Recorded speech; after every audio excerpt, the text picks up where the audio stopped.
What's going on, everybody? It is the Ebony Star Network. This is a broadcast of the Ebony Star Network. I am the Black Knight. This is a promotion by the E Star Network, the E Nation.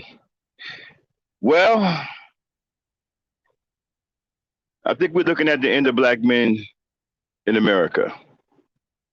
Tonight, we're going to talk about the trickle down effect of sisterhood, a dangerous situation brewing that men don't see coming. And when they do see it coming, it's going to be too late and they won't know what hit them. I've said this several times on my podcast. Men and women are different, even though that's a fundamental understanding. Some people just don't seem to get it. They just don't seem to grasp that fundamental understanding, that very rudimentary understanding. A very rudimentary understanding that men and women are different. But for some reason, even a higher so called high thinkers or high intellectual people just can't seem to grasp that simple rudimentary fact that men and women are different. We're going to find out just how different tonight when we discuss the trickle down effect of sisterhood. The trickle down effect of sisterhood. Let me tell you something. This is smoke that black men cannot stand up against. And you're going to see why when I'm finished explaining this. It's gangster talk. Up right now. Drop it, Dame.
Yeah.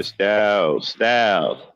Life, Jennings, statistics. Shout out to everybody. This is the Black Knight. This is Gangsta Talk.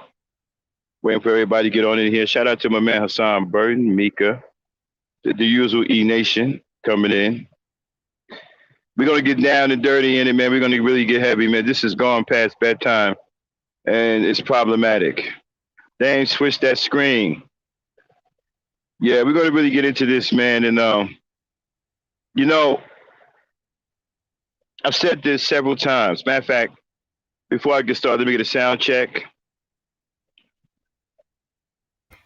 All right, can hear you. All right, switch that back screen. All right. Let's get it cracking. I'm not even going to get into the pleasantries. I want to get right into it. All right, now let me tell you something. What you're seeing right here, right? Now, y'all think that you're looking at a picture of a man that's about to accost a black woman. But what you're really looking at that you don't recognize is you're looking at the end of black men in America. This is the end of black men in America. And let me tell you why it's the end of black men in America. Because a lot of black men don't understand the rudimentary fact that men and women are different. And because we are different, we carry a separate set of rules. And I've been trying to knock this into your head, but you just don't get it. You keep listening to bums like Kevin Samuels. You keep listening to bums like Bernard Riley, crazy people like RBR and the rest of the manosphere. And somehow you think that men and women are the same, and you think that black women are no different than black men. But nothing can be further from the truth, and you're sorely mistaken. And it's going to cost you everything. Matter of fact, it's already costing you everything. This is the end of you, and you're too stupid to even realize it. When people say that nobody respects you, you think that's some kind of fairy tale, like that's some kind of joke. You know what happens to you when you have no respect around the world? Your traveling gets smaller and smaller. Because where you go in other countries, you won't be treated well because nobody respects you. This is why many black people stop going to the Dominican Republic, because the Dominican men over there don't respect you. The Dominican women over there don't respect you. Pretty soon that's going to happen in Brazil.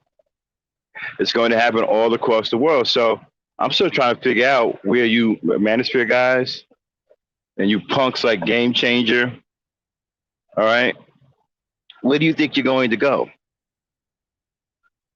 Especially when you doofuses keep making this stupid argument about black women are the most. That's the dumbest argument I have ever heard in my whole life. And that's such a stupid stance to take.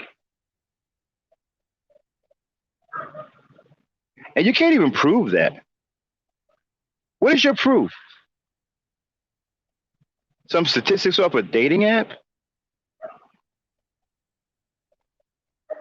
Stupid. You're the one that's the least desired. You don't even realize it. Pretty soon your traveling options are going to get smaller and smaller because nobody has respect for you.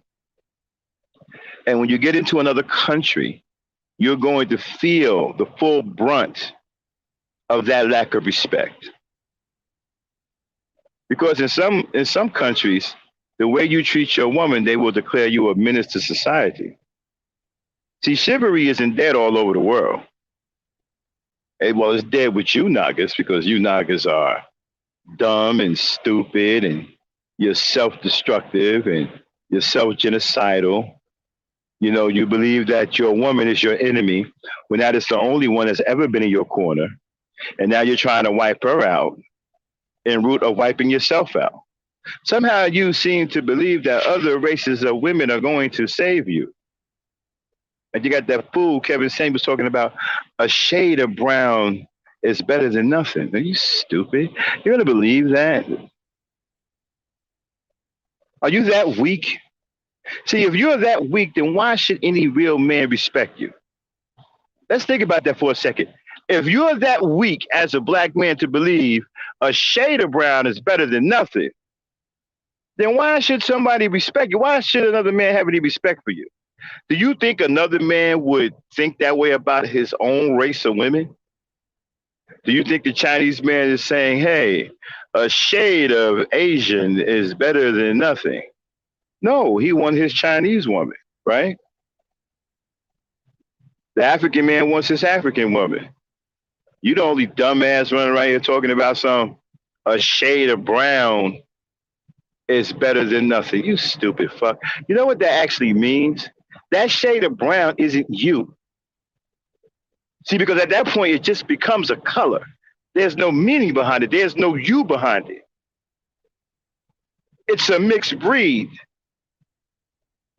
Although it may have traces of you, it's not you.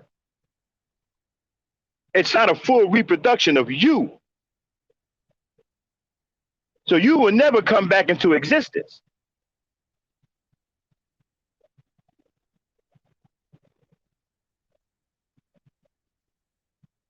So why should somebody respect you? You don't care about your women. You become pretty much terrorists towards your own women. The black woman can't go anywhere now without having to worry about being harmed by the black man. This is your fault. This is your fault. And I'm going to tell you something else. Even the brothers who are sitting on the sidelines, who are not intervening, it's your fault too. Because back in the day, we used to step to niggas like this. Nagas couldn't just terrorize the neighborhood. If you put your hands on a woman, you got your ass whooped. That was considered cowardly, and it came with severe consequences. You didn't want to be labeled as a man who put his hands on women, because then you became a punching bag. You became a street tune-up fight. Guys use you as a come-up fight because you was a punk. So he wanted to get his skills off in the street. So he picked on a motherfucker that picked on women. So if he whooped your ass, he would get accolades, right? So in essence, you was used as a tune-up street fight, and nobody had respect for you. All they did is use you for a punching bag. That's not happening anymore. Somehow these guys have free reign. Why is that happening? Surely there's good brothers out there who can put a stop to this. Why isn't it happening? You guys have become afraid over the years? Become afraid? Is that what it is? You fed too much into media propaganda? You're afraid to step to these brothers? And like I said, you have homegrown terrorists like Kevin Samuels and Bernard Riley and the Manosphere, right? They are the ones who are pushing this hard narrative that's negative towards black women. And you fools are falling for it. You know, I look at it this way. If you're that weak mentally, then maybe what happens to you is the right thing. Maybe we would do better without you. Maybe we're better off without you. Surely we are. If you're that weak to believe that a shade of brown is better than nothing. You know what that sound like? Why would another man respect you? You think they want that kind of weakness in their race? Nobody wants a black man's baby in their race because they feel that your blood will infect their race. Because you're weak, you're prone to crime, you're mentally ill, and you're extremely violent. And by the age of 28, many of you have become career criminals. Even so much that your dialogue is about coming home from being locked up. 30 and 40 years old, still walking around dressing like a teenager and carrying baby street names at the age of 40. It's embarrassing. And you know what? And I'm going to keep harping on this. It's embarrassing to be 40 years old, still walking around with names like Tay Tay and Day Day and Boo Boo and Doo Doo and Lil Shoo Shoo, Lil Shine. How are you 40 and your name starts with I? How are you 40 and your name starts with LIL?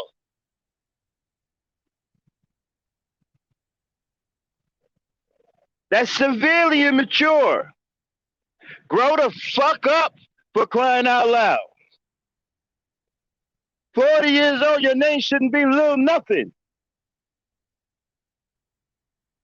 You're supposed to be a grown ass man at the age of 40 with a grown ass man name.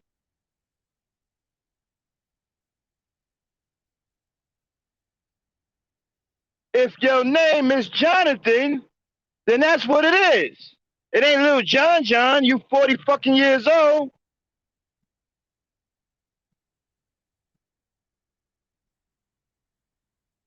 If your name is Dante, then let it be Dante as a grown ass man, not little Day Day.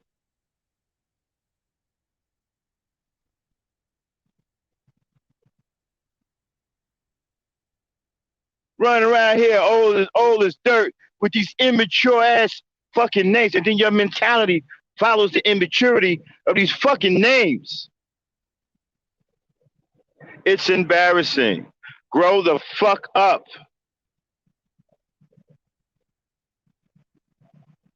Got niggas running around here 45 years old, dressed like a fucking teenager, with a fucking street name, riding around on a bike with a backpack, no fucking job, and a squeegee in a bucket, waiting to find the busiest fucking intersection to run up and clean somebody's windows that they've never solicited you for, hoping to get a few dollars. And you're the only motherfucker in the world that think there's something okay with that, right? You think there's something okay with that because your conversation at the end of all that is, yeah, man, I'm on my grind, yo, I'm hustling. I'm getting these dimes and nickels, my nigga. Right? And when you talk like that to other black men, the other black men don't scream on you about it. They don't shame you about it. They don't tell you to get a fucking real job. And they see that's the problem. So you couldn't do that back in my day because the older men would look at you like you was a damn fool. Say that, man, you better go get you a real fucking job. And stop running around here being a fucking nobody and being worthless. Go get you a real job and start contributing to yourself and to your family and to fucking black society, nigga. Riding around on a goddamn bicycle, and I'm talking about a little ass bicycle,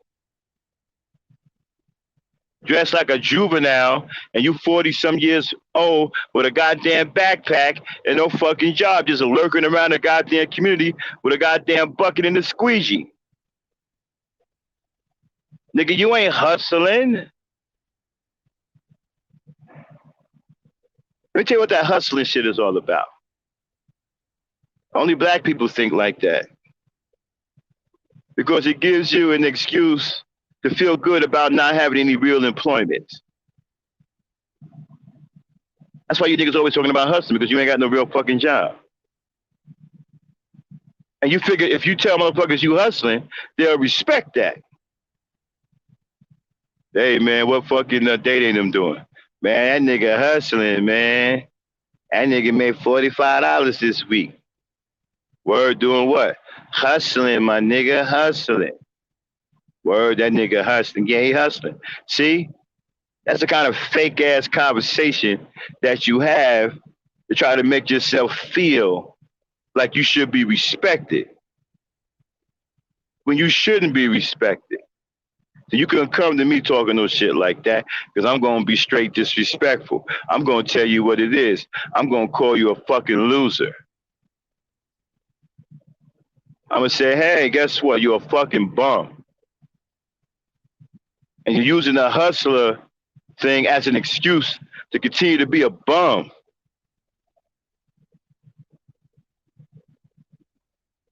Right? Now let's get into this trickle down effect of sisterhood. Again, you're looking at the end of black men in America on the screen. I know it don't look like that, right? Because you don't know what you're looking at yet. But let me break it down.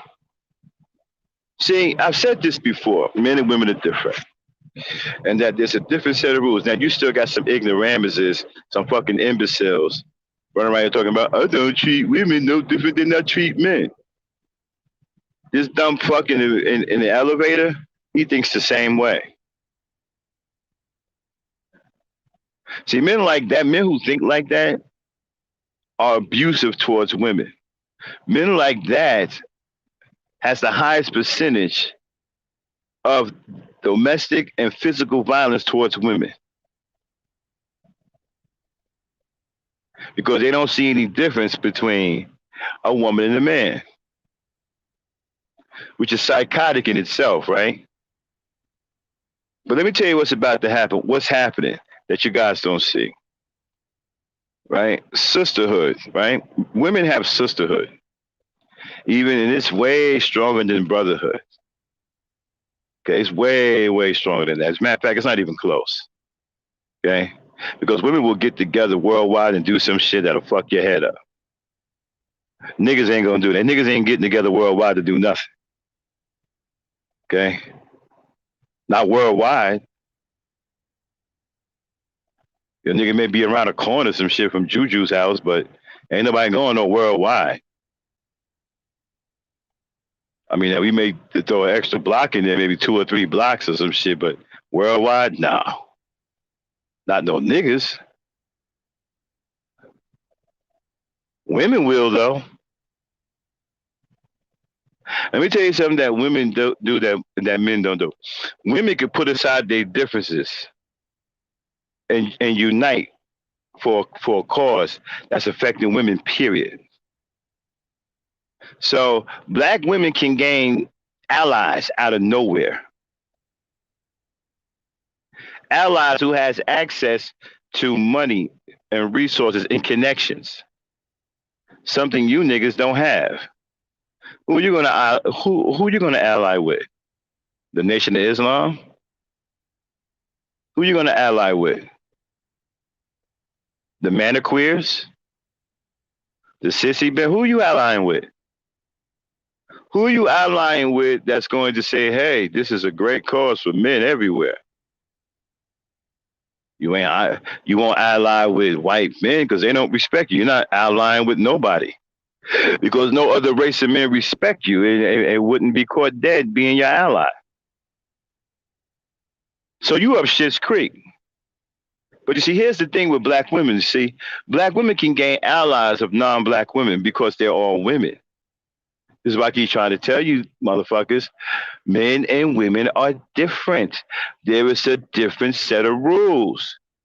But you stupid niggas keep running around here with this backward ass, toothless hillbilly thinking, oh, women, you know, I treat women the same way I treat men's.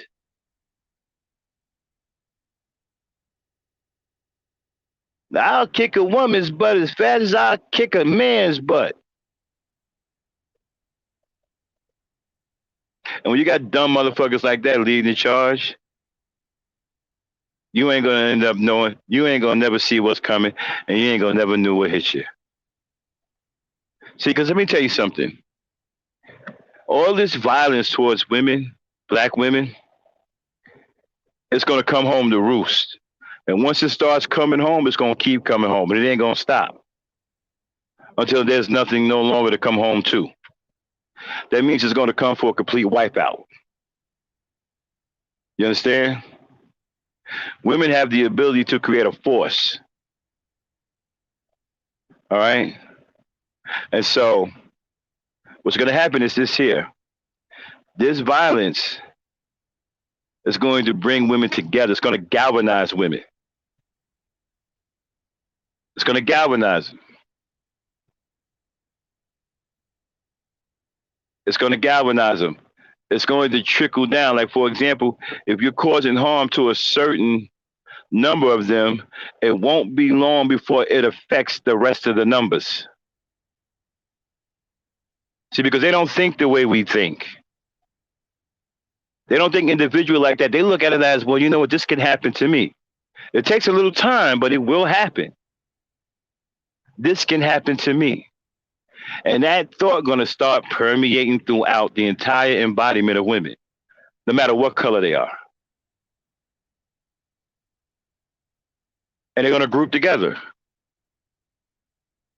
Now, you think you're such a Billy badass that you can stand up to women who have a worldwide connection?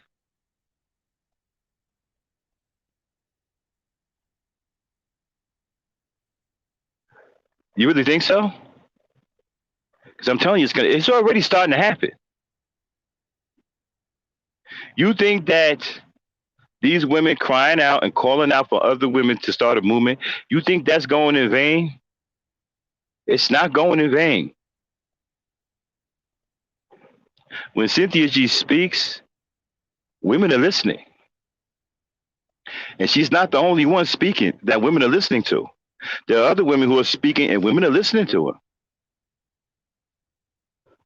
I'm starting to hear women talk absolutely bananas about men, about black men, things I ain't never heard before. Just absolutely bananas. Like not even continuing your existence.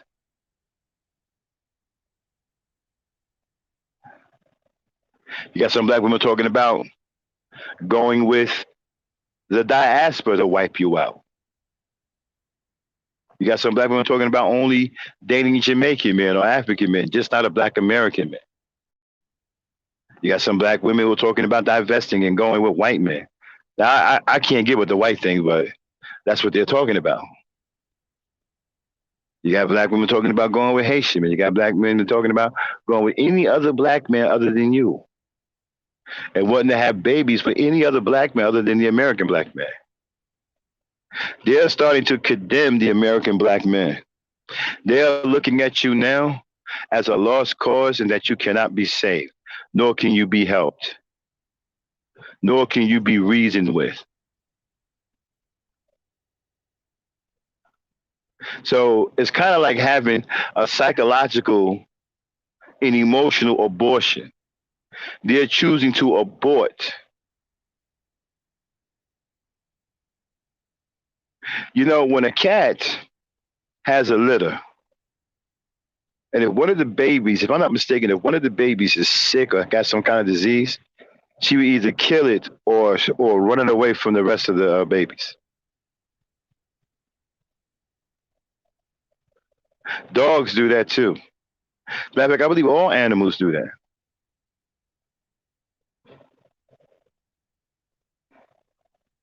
And I think that, you see, we connect this with what black women are starting to do now. They're starting to look at you like you're a diseased baby. You're a diseased seed. You're poison. And you're about to affect everything else. So they're going to get rid of you. Now, let me explain something to you tough guys. A woman don't have to fight you physically to defeat you. Don't think you can't be stopped. Who do you think built Kevin Sanders? Kevin Sanders was built by black women. They're actually playing with him right now. If we look at his last podcast, the women are having fun with him. They're not taking him seriously anymore. They're actually playing games with him. He's entertainment. He's become entertainment, and he's too stupid to even realize he's an entertainment now. He's amusing women now. Tommy Sotomayor met a similar fate. See, you can be stopped. They can stop you. You can be stopped. Even some of the most powerful men, right, that ever came down in history, many of them was done in by a woman. Where no men could defeat them, a woman took them out. Go figure that, right? So here's the deal. What you look at on the screen is your demise. Even though it looks like this man, and it is attacking a black woman, this is actually the black man's demise.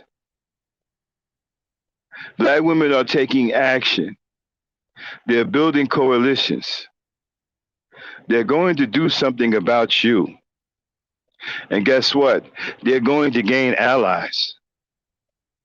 See, what you punks fail to realize is what I've been trying to tell you. Men will always pursue women. Women will always be what men want. Real men, not you gay dudes, not you Kitten Hill followers. It's obvious that y'all psychologically ill. I'm talking about real men in their right state of mind will always want and pursue women, right? And they will do what it takes to get those women. And that entails a lot of things. That entails a lot of things, including getting rid of you. This war that you started with the black woman, you're not going to win. You can't win it.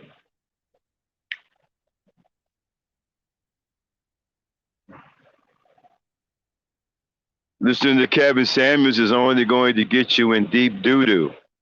You can't win this war. This is not a war you can win. There is no defeating the black woman. I don't know how many times to tell you this. You can call me a simp. You can call me whatever you want. Oh, I'm telling you the straight truth. The black woman has never been defeated. Go look at history. Go look at history. She's taken out entire empires. She's taken down some of the strongest men in the world. Has never been defeated. Not when it comes to going up against men. You're not going to win this war. It's a stupid war for you to even be in. And the fact that you listen to dumbass niggas telling you that you don't need women and that you should be promoting men with men. First of all, let me explain something to you. Without women, you will lose your purpose as a man.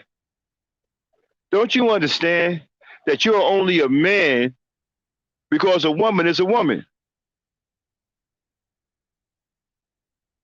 And it's not the other way around. She was a woman before you ever became a man. But because she is who she is, you are who you are. She gives you purpose. She gives you a meaning. She makes the word or the term man mean something. Her femininity makes the term man mean something. Her feminine ways. The fact that she is a woman makes the term man mean something. It makes you mean something. Without her, you mean nothing. Without her, you become unrecognizable. Without her, you lose your identity.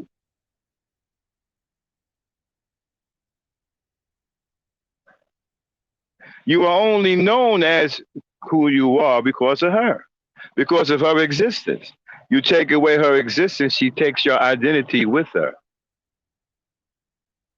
And it won't be if you live a generation, which I don't believe you will.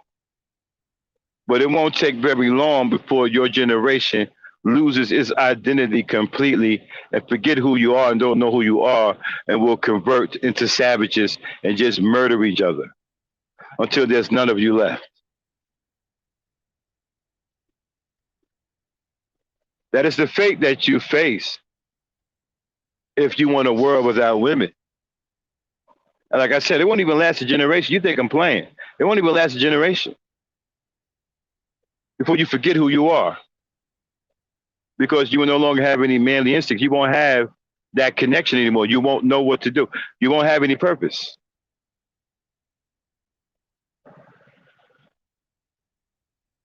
Oh, I'm not bullshitting you. I'm telling you some real shit. Without women, you have no purpose. You don't believe me? Let's run a test, shall we? Why don't you sissy bibs now? You said you was going your own way, right? Okay.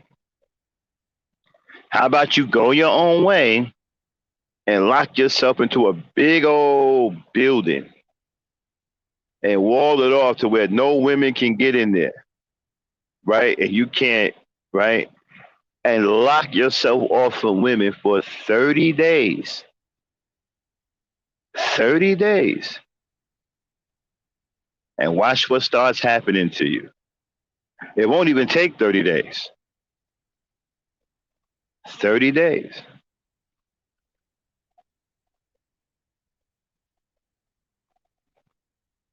You think men in jail want to be in jail after 30 days? No, they don't. You think men in jail aren't missing women after 30 days? They're missing women in a week. And then when the reality sets in, oh shit, I got 20, 30 years. So that man is forced, right, to live behind bars. But here's the thing. How did he survive? He survives through influence of women. He can still see women, whether it be magazines or TV. There's still some purpose there.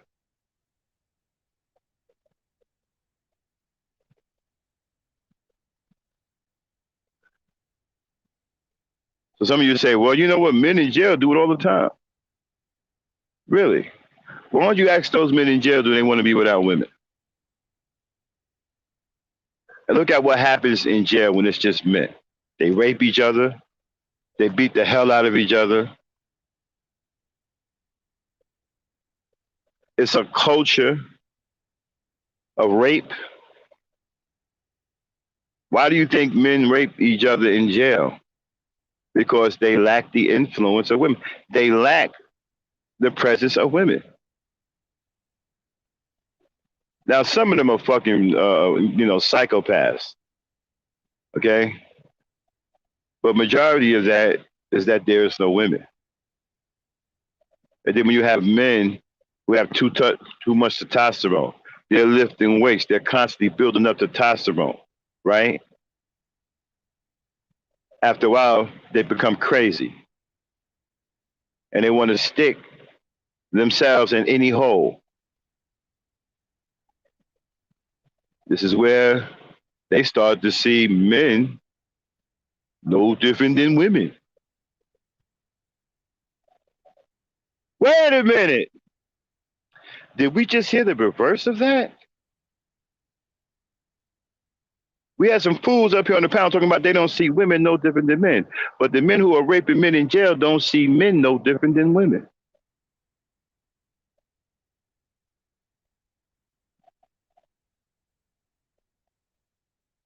Now let's analyze jail again, right? What goes on in jail? A violent culture of nothing but men, right? In an area. They all have to have cliques to protect themselves from what? Each other.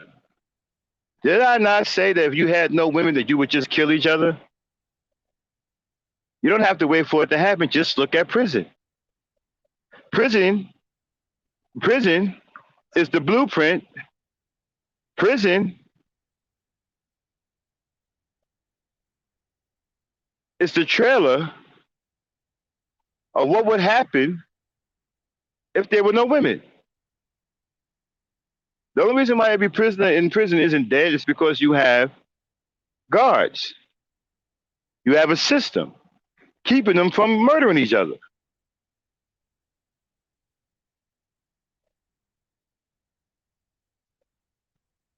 The violence in jail is because there are no women around. Women will revert to a savage nature because there's no women. Guys will turn into bull queers because they're out there lifting weights and building up testosterone to the point where it done infected their brain.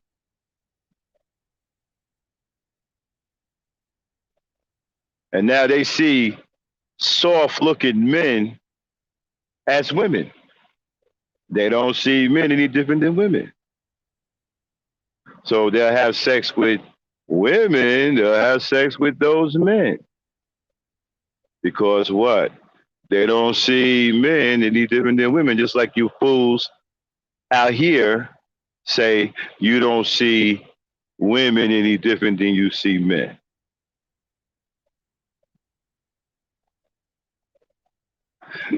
So in jail, you would probably become a bull queer, or you would probably be the one the bull queer is doing it in the butt with.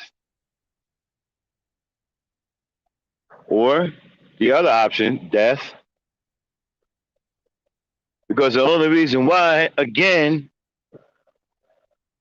everybody in prison isn't dead is because you have guards, you have a system in place to keep them from killing each other.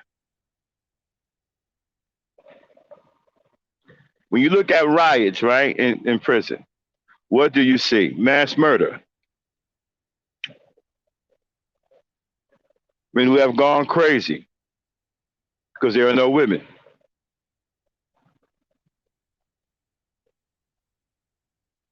But we'll get into it another time. Let's get back to this trickle down effect.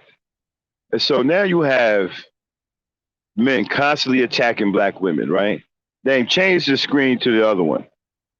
Constantly, attacking black women, right?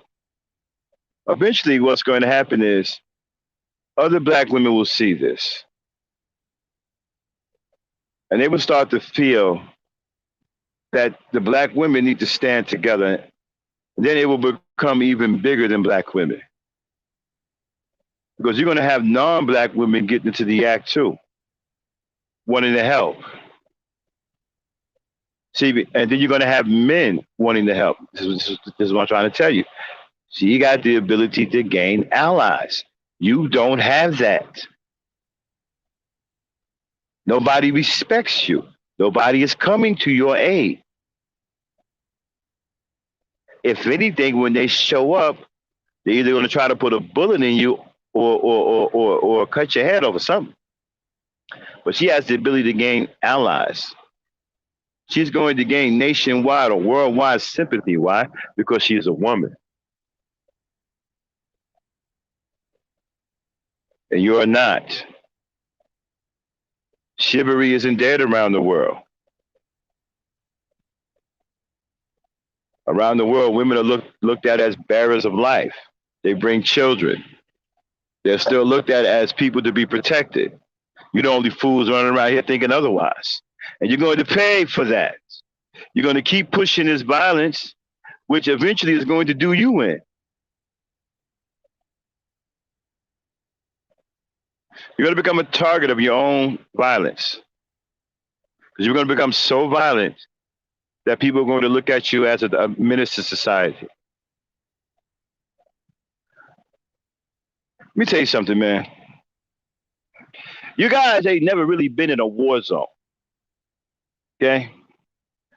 I could tell by the way you act that you've never been in a war zone. You don't know what it's like to be in a war zone. But you're going to create one. See, a war zone is extremely dangerous, right? Some war zones you can't even stand up. You got to crawl around because there's too many bullets flying.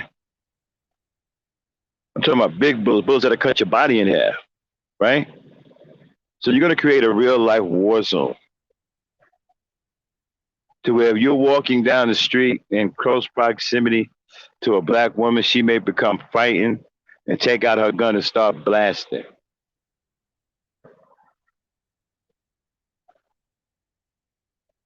You ever thought about something? See, a lot of people think the stand your ground laws was made for white people.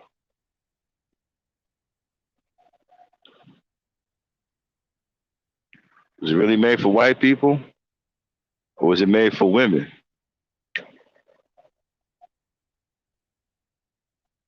Because that's who stands to benefit the most. Especially with these stepped up attacks against black women. They start whipping out these nines, start putting holes in you. Stand your ground laws, self-defense, right? So now you have the trickle down effect. what you're doing to one contingent of women is going to affect other contingents of women. And it's going to continue to trickle down, right? And let me tell you what's going to happen. The guys who are married, who are in long lasting relationships, their wives are going to start feeling it and start questioning their husbands and asking their husbands to do something. This is the trickle down effect of sisterhood. It's even going to affect your wives. Because you see, your wife is a woman.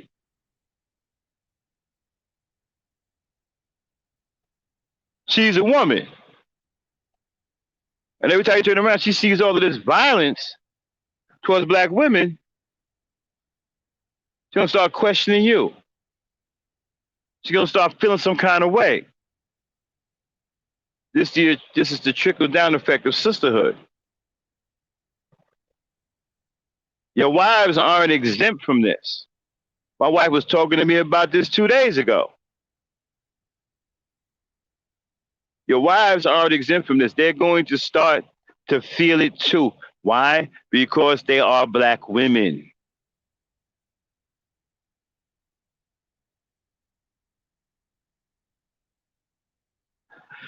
And so what do you have? You have a situation where we have got to get off the sideline and deal with this shit.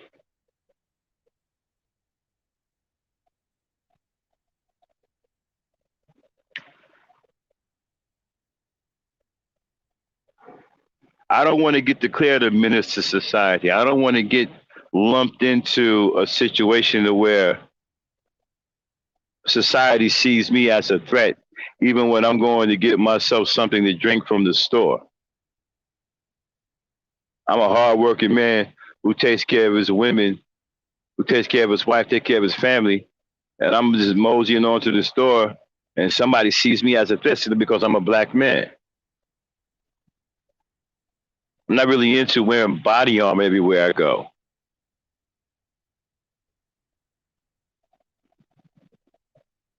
So do you think black women can't do anything?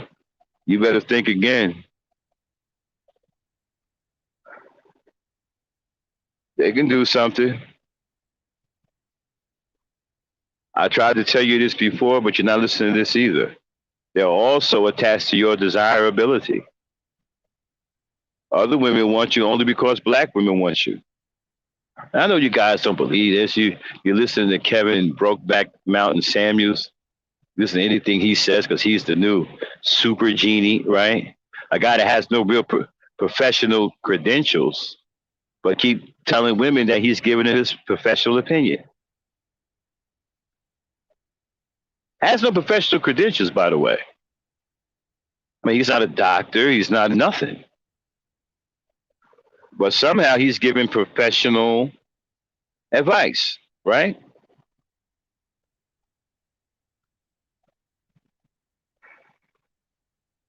So the trickle down effect. Women are going to start calling on other women around the world to put an end to this. Well, you think it won't happen? It has happened before. Matter of fact, it has happened several times before. Women will eventually get on code. And they have a true sisterhood. Even that nasty Becky some of them will even get into it.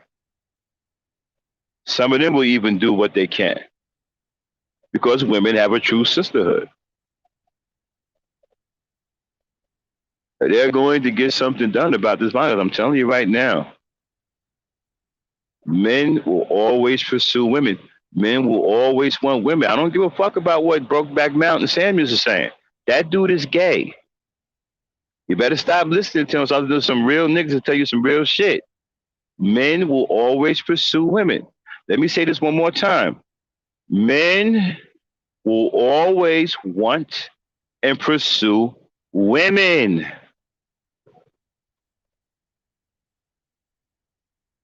That includes taking care of situations that affect the women that they are pursuing, that affect the women that they want.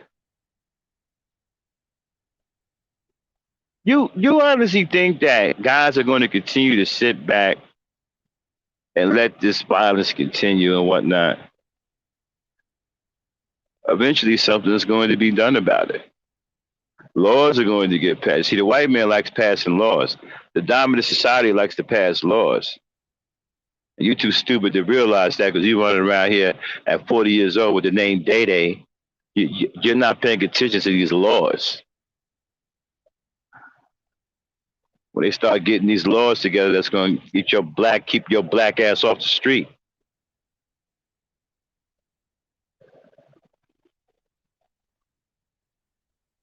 Then what? Eventually, they're going to start protecting black women. They're already investing in black women. This is what you guys don't understand because you keep listening to Brokeback Samuels, who's trying to play down their achievements and their accomplishments. Ain't nobody else doing that but that motherfucker and your dumbasses who keep listening to him. It's going to get you wiped out. I don't feel sorry for none of you, punky. I want you to go.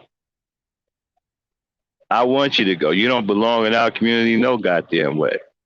If you out here terrorizing the black community, you ain't no black man. You're nothing. You're no different than the Ku Klux Klan. Why would we want you in our neighborhood? We don't want you in our neighborhood. But this is the trickle-down effect of sisterhood. But again, you don't have that. I hate to sound redundant and all, but you don't have that. There's no manhood. There's no brotherhood around here. Where is it at?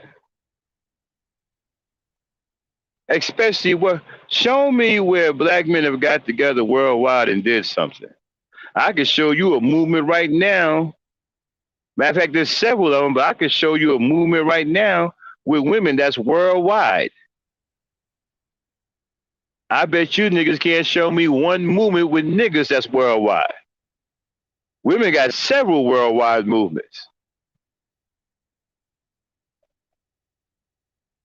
Okay?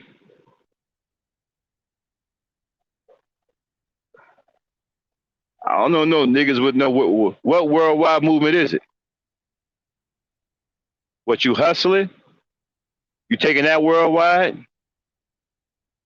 Day Day and Juju and them hustling worldwide? Yeah, my nigga, if I'm hustling in America, I'm gonna be hustling in Brazil. I'm gonna be hustling in any country I go to because I'm a real nigga. You right, you a real nigga with the hard R.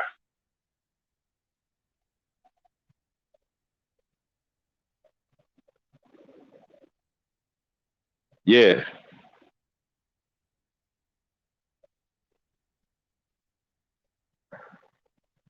The feminist movement is worldwide. You got feminists in damn near every country all around the world. And they are from all walks of life. Now you're gonna say what's about, well, you talking about feminists, nigga, it's a worldwide movement. They're all over the world, nigga.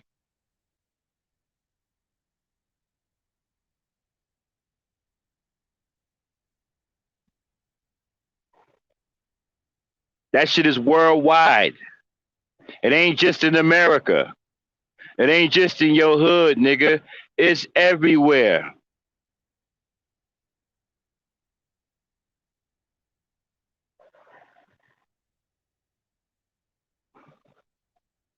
So,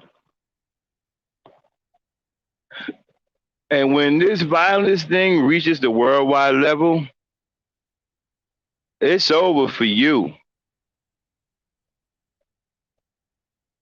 And when that day comes, and it's going to come soon because you niggas are speeding it up, getting out here committing all this dumbass violence against black women and don't realize you're hurting yourself.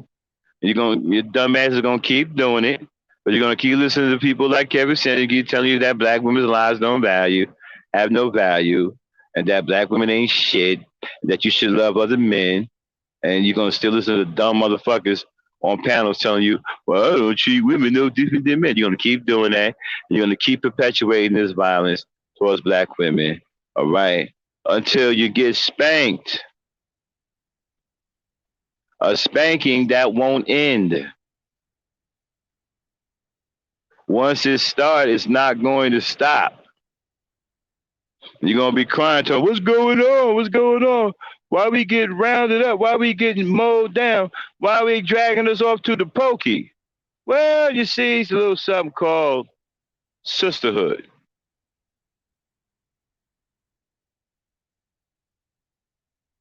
Sisterhood, which is extremely powerful. Oh, there's some other minor little issues too, right? Like chivalry isn't dead outside of America. It may be dead in your community because you shiftless ass niggas don't have no respect for yourselves, much less a woman, right? It may be dead in your community, but chivalry isn't dead around the world, bro. Outside of this country, it's not dead. Outside of this country, the woman is still looked at like she's supposed to be looked at, as a bearer of life. You're the only fool walking around here looking at her differently. And outside this country, non-black men protect their women and children and will kill you if you infringe on their area where they protect their women and children. You're the only fool that don't protect your women and children. And again, you're the only fool that listen to fools, which is what makes you a fool. You listen to fools like Kevin Samuels, Bernard Raleigh, the Maniqueers, Red Pillars. I mean, you think about something, right? What have you done in this country that will make the dominant society keep you around? Let's start with the workforce. Well, you don't represent enough numbers in the workforce for them to give a fuck. But many of you don't even have any jobs. So your numbers in the workforce is very, very small. And not enough for the white man to be concerned with. Now, you could put your money on entertainment. You niggas are good at playing sports. You niggas are good at telling jokes, comedy and shit. So you are the court jester. You are good at entertaining. But is that enough to keep you around? Maybe some of you.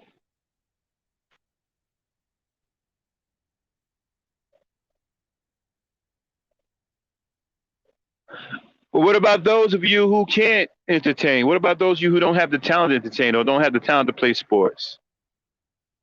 What about those of you who are just living a life of crime and terrorizing women and children? You think that they're going to allow it to continue? No, they're going to get rid of you. They're going to remove you from the equation. See, they got plans for the black woman. Why do you think they're investing in her? Right? You think Goldman Sachs putting $1 billion into black women, you think that they ain't going to do anything about her protection? You think eventually the dominant society isn't going to protect their investment? Do you know that black women have a whole town that belongs to them in Georgia? And in that town, they are everything. They are the magistrate. They're the police officers. They have every power position in that town. Some of you know the town I'm talking about. I don't know the name of it. I think it's right outside of Atlanta.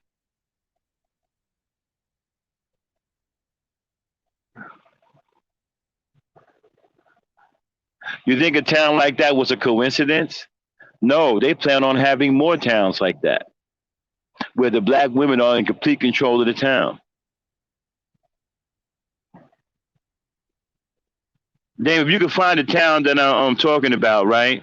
Just look up town in Georgia controlled by black women. It should come up. All right. All right. This is the future. This is one of the reasons why Goldman Sachs are investing in black women, because they think that black women can successfully run and write towns that produce resources that will become a valuable asset to this country. That's why they put him in charge of an entire town. An entire town. They run the entire thing. That's just the beginning. That is the future. The black woman is the future. And you're the past. You're the past. You're about to be the black version of Homo erectus. You're the past. All this shit that you see on screen is going to disappear. There was a movie that I watched, right? I think it's called Glory. It might not be, but Denzel Washington was in it, and I forgot the old dude with the glasses who was in The Color Purple. They got the raspy voice, and then Patti LaBelle was in it too, but she wasn't acting. She was just singing in it. And then there was a dude in there, old smoke country goofy nigga named CJ. I think his name was CJ. And the sergeant couldn't stand this motherfucker because he was an old, he was one of those old big time coons, them Yassa Boston coons. He couldn't stand that shit. And one of the things he said to him, he said, yeah, there was a time, CJ, when you were down there laughing, dancing and singing, and Yassa Boston, and people liked you. People thought you were good. Then all of a sudden he turned serious and he said, not no more. The day of the Geechee is gone, boy. And you gone with it.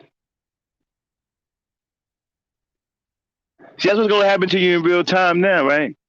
See, the black woman going to sit around and one day, when it's the last of your kind, getting ready to meet your end, she's probably going to have the same conversation where she's going to be like, yeah, there was a time where, you was terrorizing black women and children and doing whatever you want, swirling and making it bad for black women and speaking all kinds of ill and vile things towards black women. And people like you liked it. They thought you were good. They thought you really meant something to them. And then she going to turn around and look at you in a very sinister way and say, but not no more. The day of the evil nigga is gone, boy. And you about to go with it.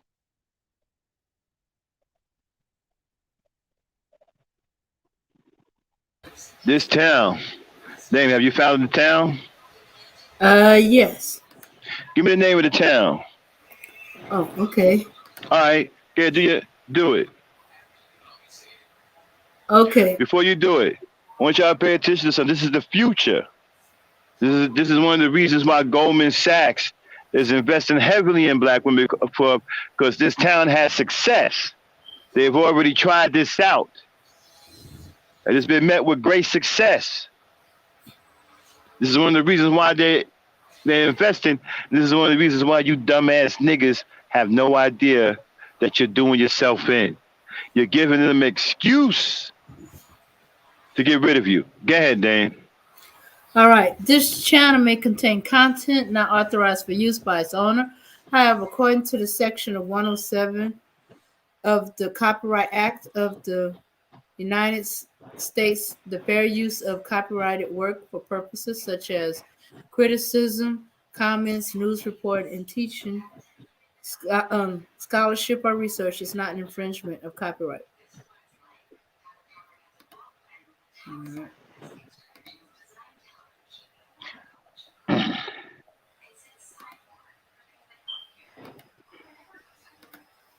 Okay.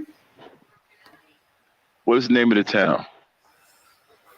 Uh, um, let's see. Hold on, just a second. Um, let's see. New documentary. All right, then go ahead and get that together behind the scenes. I'll continue to talk to the people until you got that together. You Pine got it Lake. together? Pine Lake, Yeah. and that's where? In Georgia. Pine Lake, Georgia, people, where black women are totally in control of the entire town. Go ahead, lay it on this name. Play it.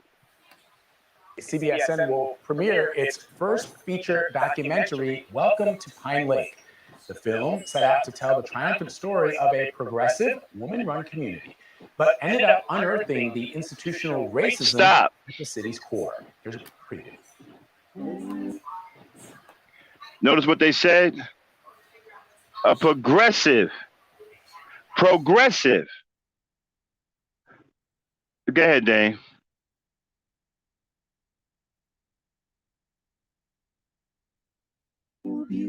Beautiful for spacious skies, for amber waves of grain.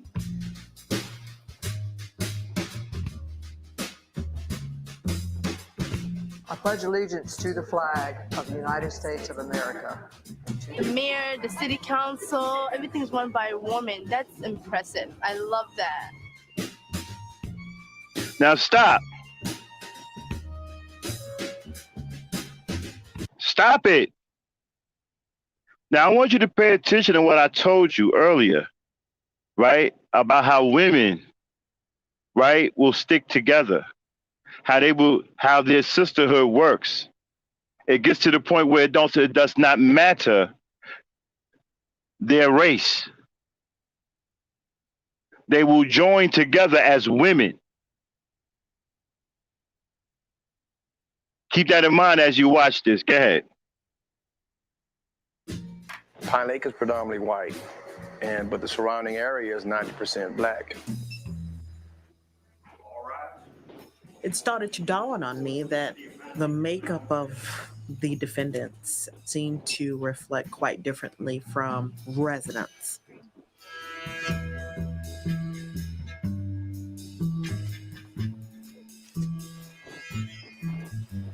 They just living a life that's calm, and you don't mess with them.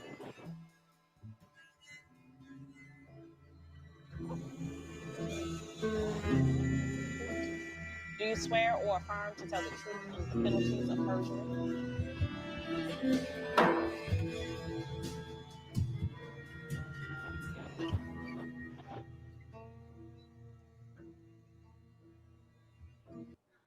Wow, powerful. Anne-Marie, you hosted a series of discussions with experts about the themes addressed in this film. So I want to ask you some questions about the documentary and those discussions. Now, if you watch that teaser video, you get the sense that all is not right. So explain to our viewers what the takeaway from this documentary is. Now, I'm not sure if she found the correct one, but that is one of the ones. But the one I'm talking about is ran by all black women. Okay? Black women are the everything, okay, in the town. All right? White women aren't in charge. I'm going to find it. So, Dane, do me a favor. Entertain the people, and then I'll find it, and then I'll be right back.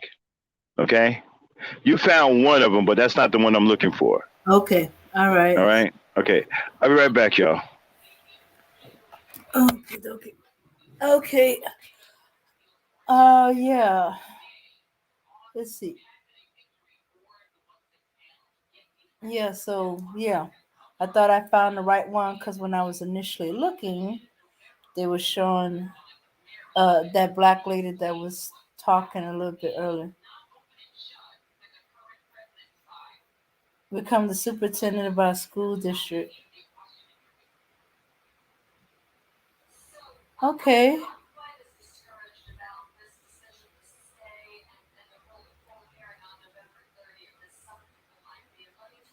Okay, so let's see. Truth is, the ones without jobs are the ones that talk the most ish. I don't know why, but it seems like when black women are over something, it runs smoother. Not saying there aren't things that can't run smoothly with black men, but it's a noticeable difference. I witnessed it, TBH. Okay, your high school was ran by a nice brother as a principal, but the school overall test scores were low.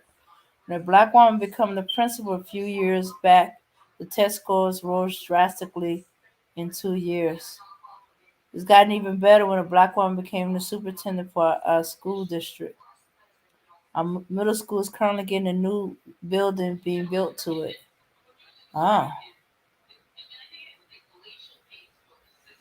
so imagine the whole town black women. Oh, hello, Polo Sports. Oh, yeah, it's Veterans Day. Happy Veterans Day.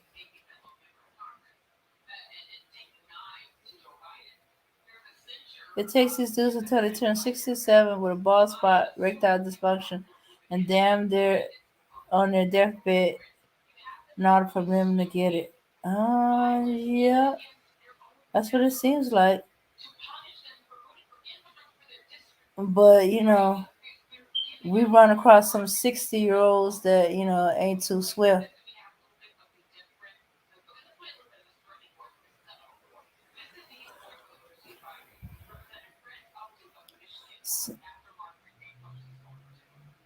So,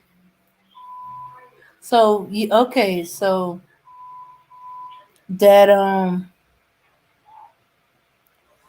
okay, so if a whole town run by black women is running smoothly, is doing well, is best for the citizen.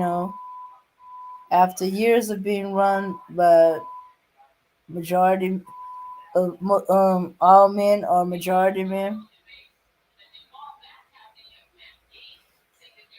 unfortunately, what is going to happen, I think, is division. These idiots are starting this division. They're talking about a world without women. They don't need women, but they saying that because they ain't had to deal with a world without women. They don't know how gayish that sound. I don't even think most gay men are even saying that. But these fools running around saying this crap. They thinking because since they don't got no woman, they seem to be doing just fine. That a world completely gone without women, it'd be perfectly fine. We'll be okay. Stop listening to that man.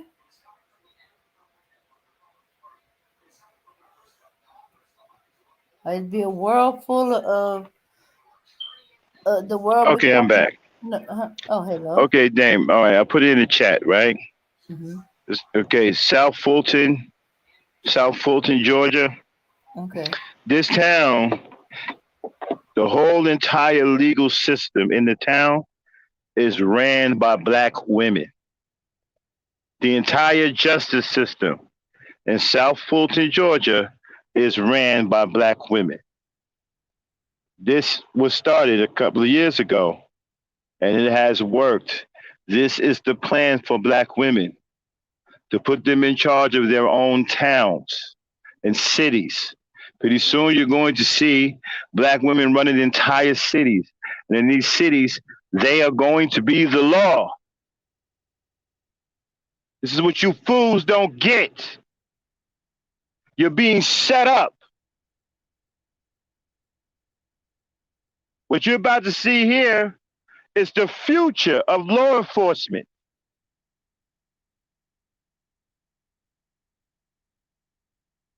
You're being set up.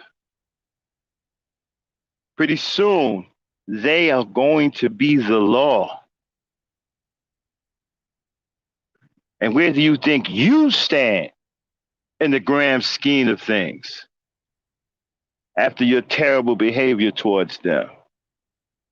This is what this investment is all Demand about. better for your body with easy at-home lab. Demand better for your body with Hello? Hey, What was that?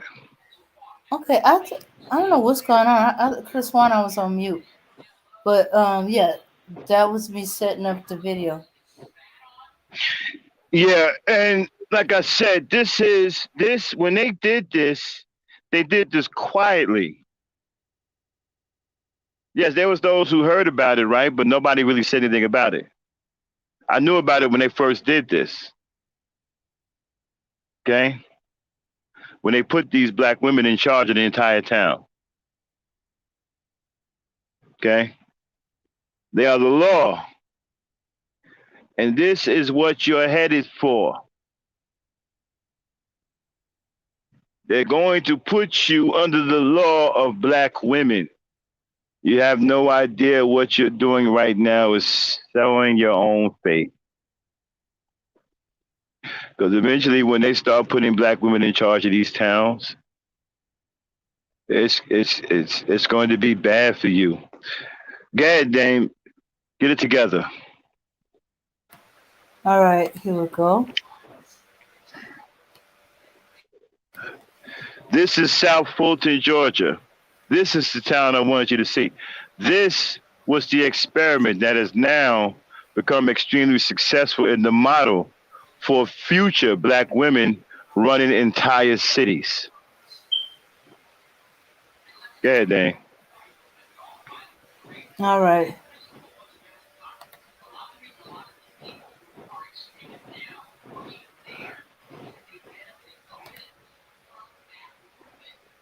That has come to be known as Black Lives Matter.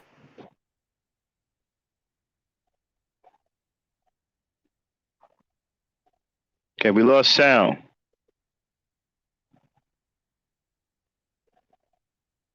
Launched the global network, synonymous with the next generation of black activism. Co-founder Patrice Cullors recently detailed the group's founding as well as the life experiences that shaped her activism in the best-selling book, When They Call You a Terrorist, a Black Lives Matter memoir. Joining me now is Black Lives Matter co-founder Patrice Cullors. Oh, why are we in the Black Lives Matter? Okay. Sorry.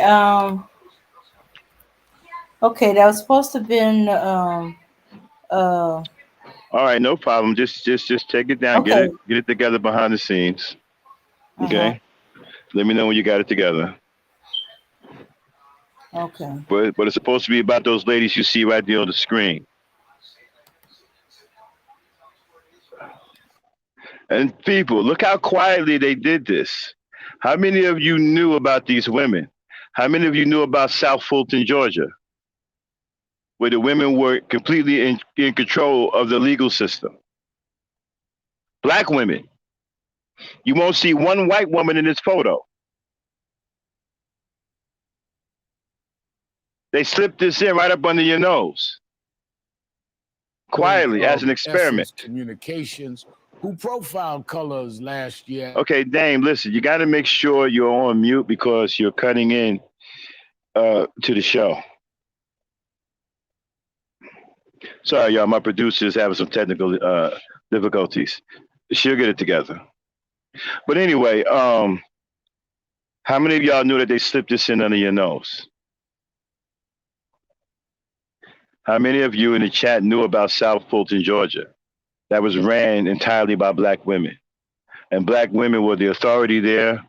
They are the police officers. They are the judges. They are the legal system there, period.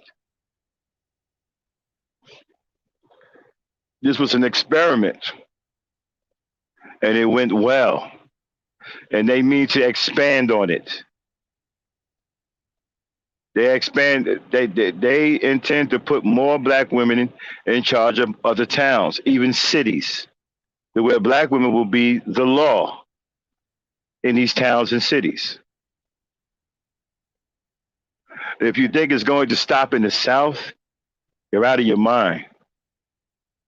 It's going to spread.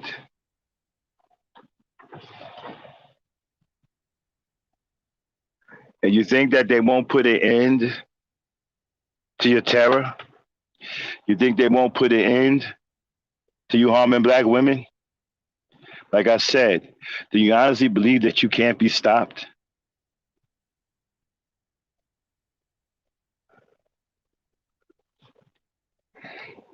Let me know when you're ready, Dan.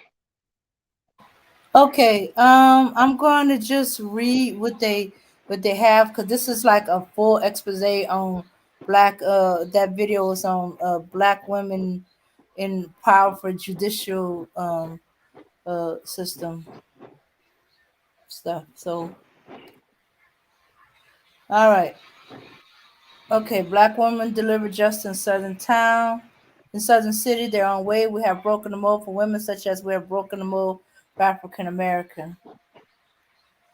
Says LaDawn Blackett Jones, the solicitor in South Fulton, Georgia. How about this here, Dan? How about we put the link in the chat so people can see it for themselves? Because there's a lot to read. Okay. And I'm getting ready to open up the panel. But before I do, I want to tell you, this is the future of law enforcement. This is the future of law enforcement. And you Nagas, you have moved yourself out of contention for any kind of progression.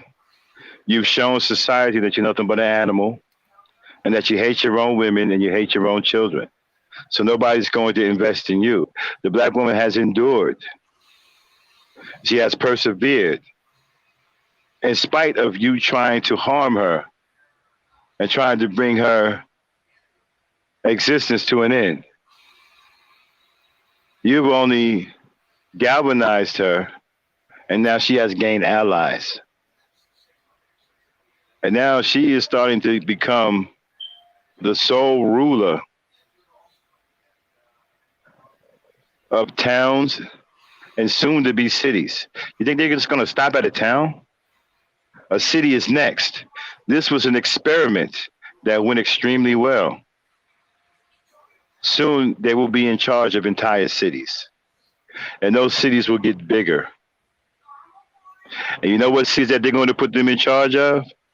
The most problematic cities where there's a bunch of wild ass knockers like yourself running around doing stupid shit like beating black women up in the elevator and dragging them down the street. They're going to put them in charge of those cities. And let me tell you something. Let me tell you something. It's going to be hell to pay. Oh, you don't have no idea. It's going to be hell to pay.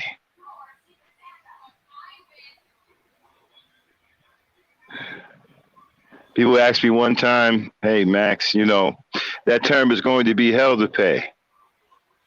So I didn't know that there was a bank in hell.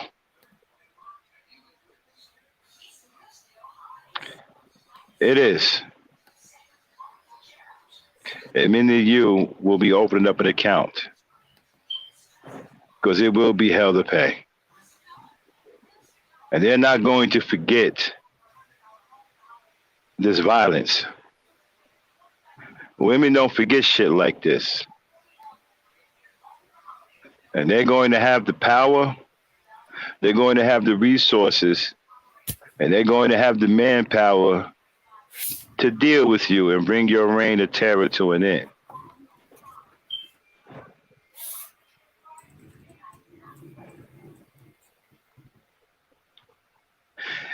And this stupid shit you see on the screen, all you're doing is setting yourself up. That's all you're doing. Because when they start taking over these towns and start moving them into these cities, because the white man don't want to deal with you. He got other things to do. He gonna let the black woman deal with you. She's gonna be put in charge of these major cities where all of this violent crime going on with black men. And you're gonna tear you a new asshole.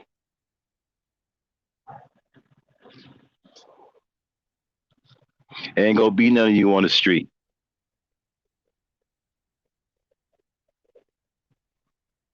You're gonna come by and send a street sweeper through, clean all you niggas up. There ain't gonna be no more of this shit.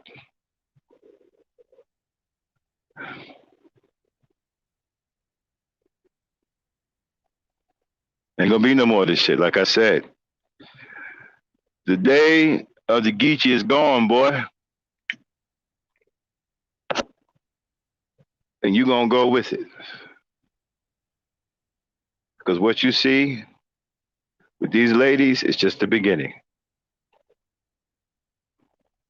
And Goldman Sachs ain't the only one that's going to be investing billions of dollars. There are other Nike, Bill Gates, there are others lining up to invest in black women.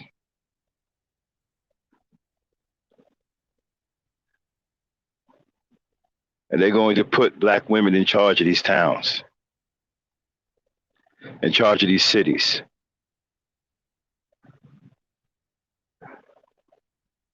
And if you think that they ain't gonna clean your asses up, I feel sorry for you. Like I said, you have no idea what's coming. You have no idea what you're doing to yourself. You won't listen to guys like me who are trying to tell you right. Keep listening to these bums, and all they're doing is setting you up. The day of the black woman's rule is coming. She's going to have her day in the sun.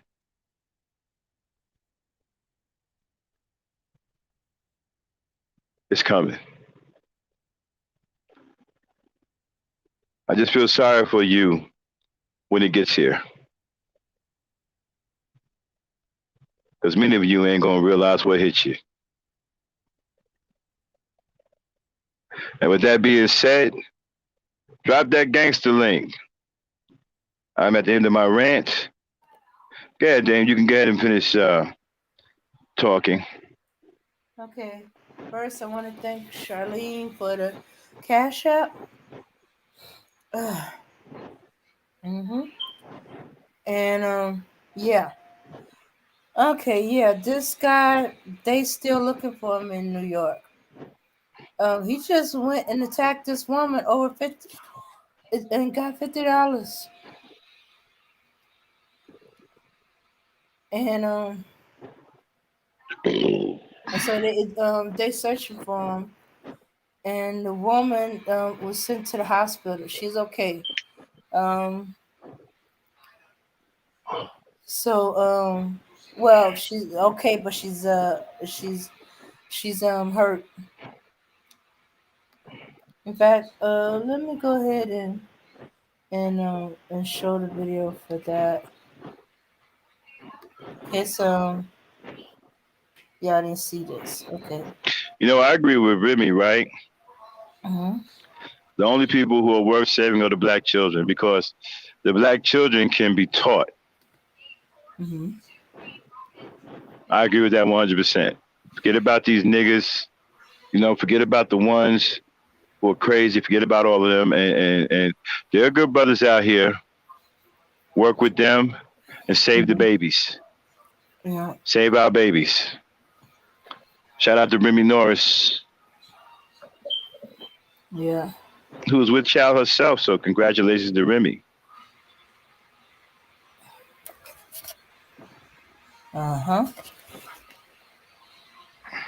Okay. All right. Here we go.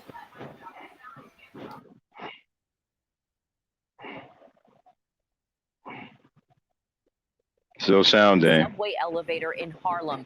The video, we want to warn you, might be difficult to watch. Surveillance cameras show the man approaching the woman in the elevator at 125th Street, Lexington Avenue, last Monday. He begins screaming at her and then grabs her, punches her repeatedly before yanking her and pulling her to the ground and dragging her out of the elevator by her feet. Police say he stole $50 from the victim and took off. We're told the woman's face was swollen from the attack. She refused medical attention. You know, the sheer hatred that this attack was carried out in. You know, this is evil. This is going to come back on all of y'all. I'm telling you right now, it's going to come back because, again, the black woman has allies. And like I said to you before, if you don't want to listen to me now, you better listen. You didn't want to listen to me then, you better listen to me right now. Because I'm going to tell you right now, if anybody touches my wife, or any of the women that I know, or any women around me, I don't even got to know her. Okay? If I can't put my hands on you, I'm going to pull my burner. There's plenty of men out there like me. I keep trying to tell you, the mistake that y'all making is you think all men think like you, and we don't. Every black man isn't following Kevin Samuels. Every black man isn't following the Maniqueers. Every black man isn't following this red pill rage shit. There are plenty of black men who are out there who are willing to protect and dare you to come around the women in their area. I live in Virginia. We dare you to come to our neighborhood talking about messing with some women. We dare you.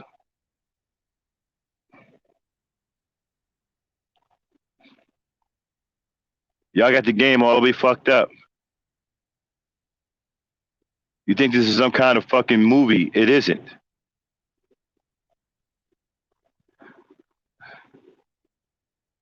Eventually, what's going to happen is going to catch up with you.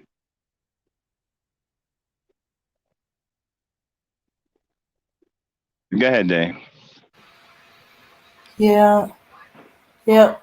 Yeah. This happened in Harlem at the subway station in Lexington Avenue and 125th Street. And no man, no black man Mm-hmm. should be condoning what you just seen.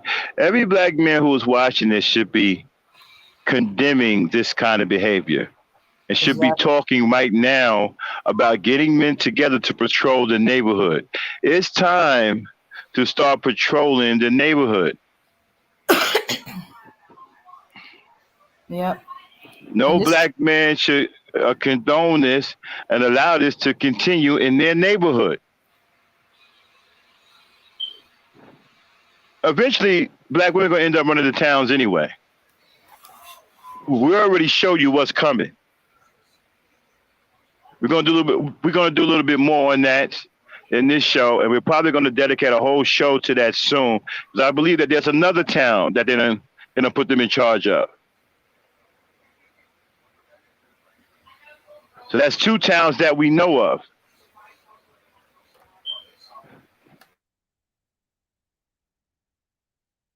Okay? This is a part of the $1 billion investment. They're going to give black women the ability to protect themselves under the law. And there ain't going to be a damn thing you can do about it.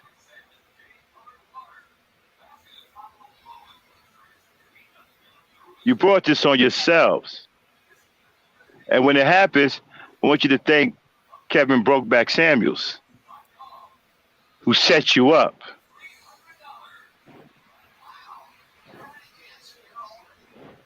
You know what they're going to tell you? Ain't nobody tell you listen to me. Mm-hmm. When a black woman start running these towns and start putting her foot in your ass legally, you're going to start crying, hey, Kevin, you didn't tell us this is going to happen. You told us that the black woman ain't got no protection and nobody going to help her. Man, they locking us up, man, like the white man. They fucking us up. Man, ain't nobody tell you listen to me. That's what they're going to tell you. Because there ain't going to be shit they can do either. Mm-hmm. I'm trying to tell you now, don't listen to him. Because he ain't doing nothing but setting you up. Mm-hmm. They putting black women in charge of entire towns. Do you understand the words that are coming out of my mouth? They are in charge of towns. They are the law in these towns. South Fulton, Georgia, black women are the law in that town. The law. Mm-hmm. Yep.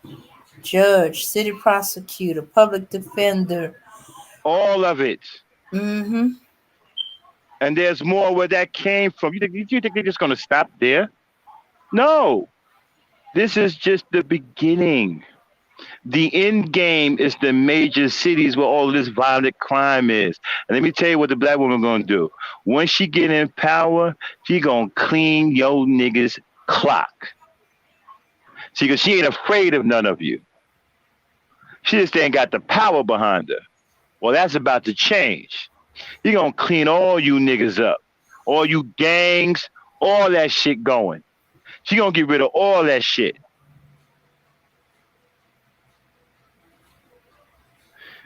You either going to be a productive citizen or you're going to be locked the fuck up. It's going to be your choice. They're going to put a stop to all that shit.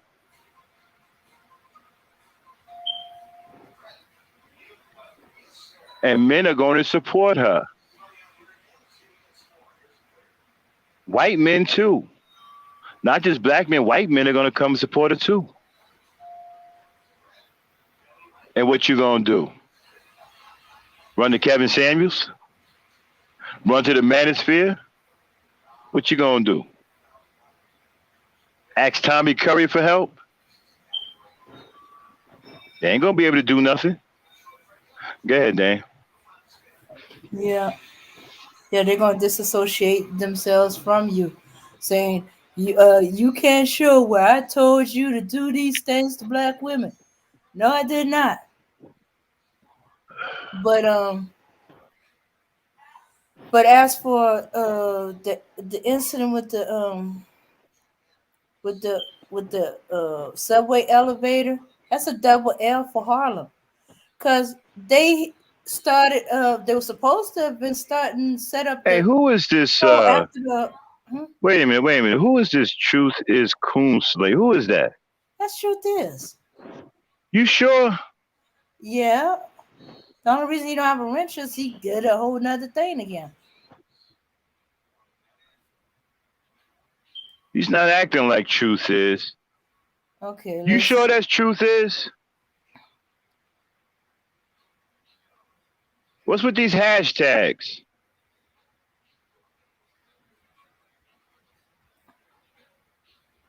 Who is this guy? He's calling him a proud. Oh, okay. Truth showed up. Okay. There's my chat general. Okay. You know, all right, false alarm. Okay, false alarm. There go my chat general. Okay. Nah, man, I was about to get upset, man. You impersonate my chat. I'm sorry, Truth. I thought it was a coon trying to impersonate you, man.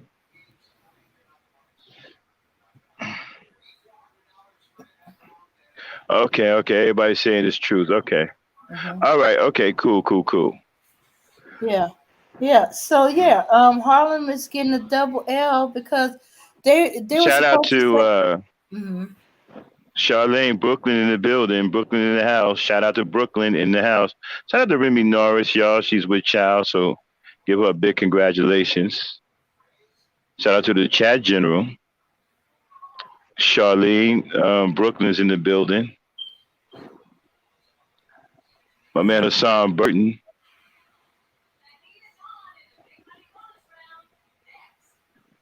Field Negro. Go ahead, Dane. Okay. As I was saying, this is a double L for Harlem because after that woman got attacked at the liquor store where the boys tried to bite her face off, they were supposed to be setting up, patrols and to prevent this. So Harlem might be a lot bigger than I think it is. It is. But, it is pretty big. But because this is Harlem, And the group that's supposed to be patrolling is calling themselves the Harlem whatever. This is a big L for them. Y'all better find that dude, get him off the street. He's making y'all look bad, like y'all not doing anything. Mm-hmm. Y'all was setting up to protect black women. Black woman got dragged out of a subway elevator, beat up, robbed $50, and she probably turned down medical care because she can't afford it. Mm-hmm. Mm-hmm. So y'all better find that dude and get him off the street, because right now it's not looking good for Harlem. The men in Harlem look like they ain't doing jack. Mm-hmm. Mm-hmm. Or did they stop already? You know, some do, and then they stop after a time. Or y'all gonna have to expand your territory to include the subways.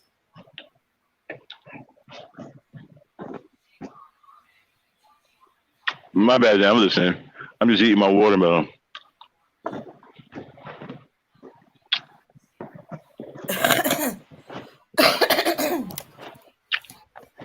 Yeah, so yeah, it's enough with this.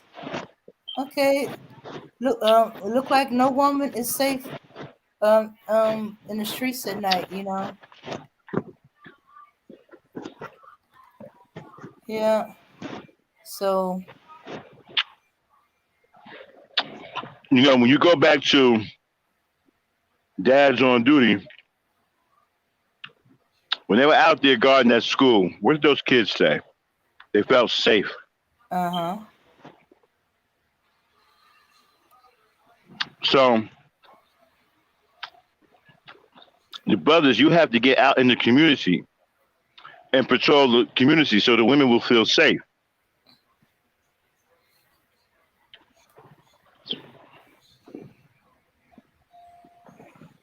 Mm-hmm. Mm-hmm. I mean, we did that back in the day, but you see, back in the day, niggas knew better than to come into the community and do something stupid.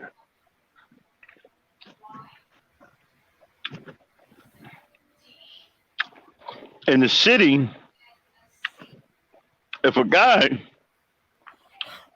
attacked a black woman back then, he knew immediately people would know who he is. Mm-hmm.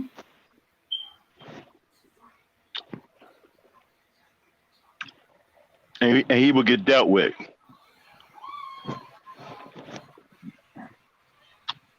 Usually it's guys from out of town who come in and try to do something to affect the community.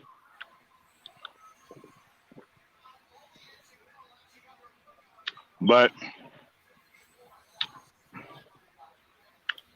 I'm sorry, y'all. I'm just killing this watermelon. Yeah, but it's either usually that there's not enough men involved. There's a few men involved, but it's not enough of them. To cover all of Harlem, all the areas.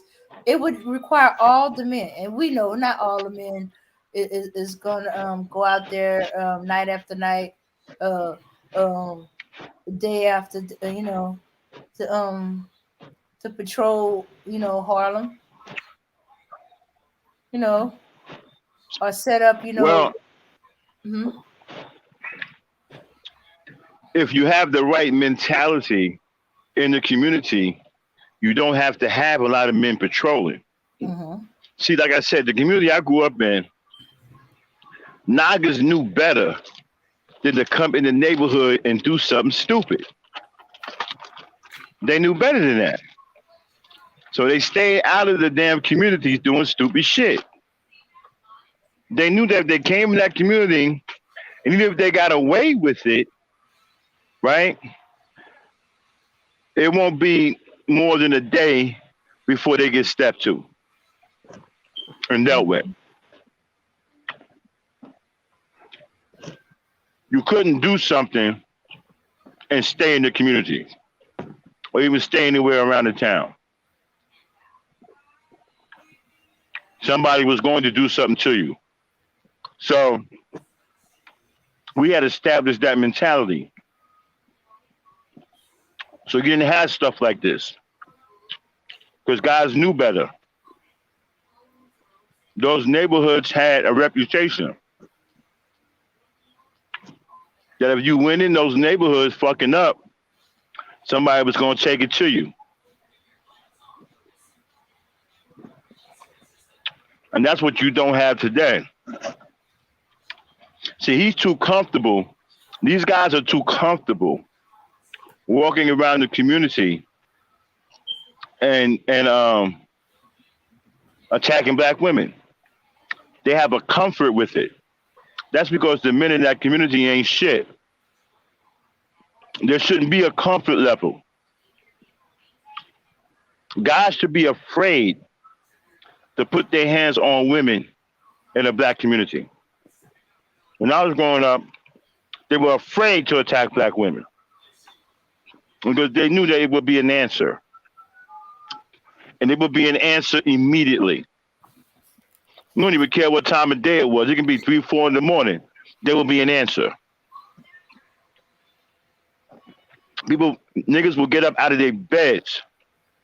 Once hearing the news, put their shit on and go out in the street 3 or 4 in the morning and track your ass down.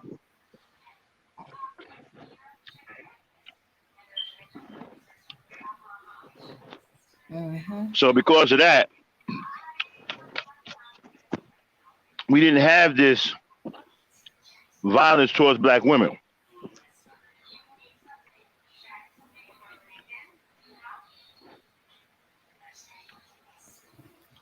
Yeah. Okay. That's why I said it's double L. They still trying to find this dude. But we're going to do a show where we're going to pay more attention because I don't think y'all knew. I think some of y'all just saw this today for the first time. I knew about this when it first happened. Okay. I remember when it first happened. A couple of years ago, they did this and put black women in charge of this town. And I knew what it was. It was an experiment to see how it happened. It was going to wait a couple of years to see. Well, it's been a large success. So you know what that means? They're getting ready to reproduce it. They're getting ready to mass produce it. And I know why they're doing it. They're going to put black women in charge of their own retribution, of getting medieval and retribution on these Nagas. And the fact that black women are very, very smart, and by them running the town is going to be very prosperous. It's probably going to be very productive. I'm pretty sure South Fulton, Georgia is a productive town. It's very progressive. Because black women run it. People are tired of all of this decay in the community.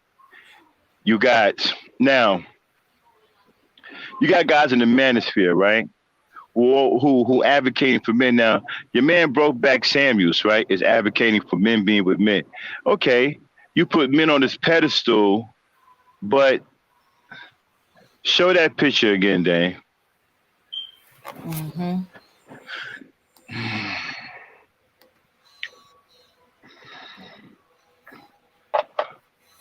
Now play the video again.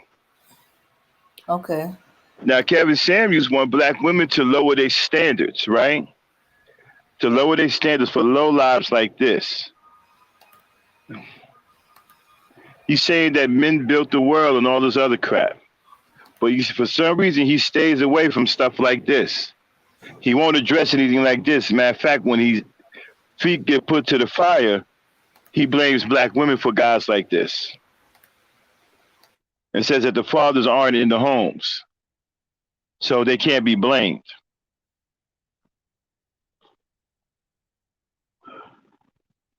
This is what all of them do. They say that the fathers aren't in the homes, so you can't blame the fathers. They stay away from stuff like this. Go ahead, Dane. Okay, I think maybe she's having some technical difficulties.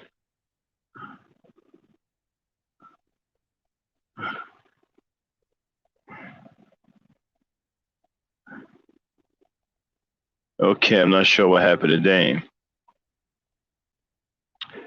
But I wanted to come on here and talk to you guys tonight about this. It's been a while since I've spoken to y'all. I've been working. But I had to... Okay, go ahead. Police are searching for a suspect who viciously attacked a woman inside a subway elevator in Harlem. The video, we want to warn you, might be difficult to watch. Surveillance cameras show the man approaching the woman in the elevator at 125th Street, Lexington Avenue, last Monday. He begins screaming at her and then grabs her, punches her repeatedly before yanking her and pulling her to the ground and dragging her out of the elevator by her feet.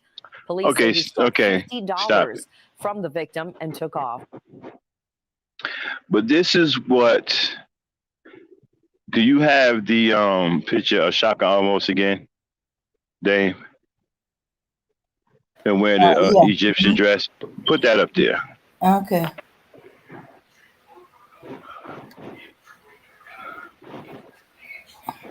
Now, you guys just saw the video.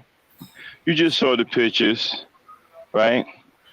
Now, this biological freak wants you to believe that the greatest threat to the black woman, black man, is the black woman.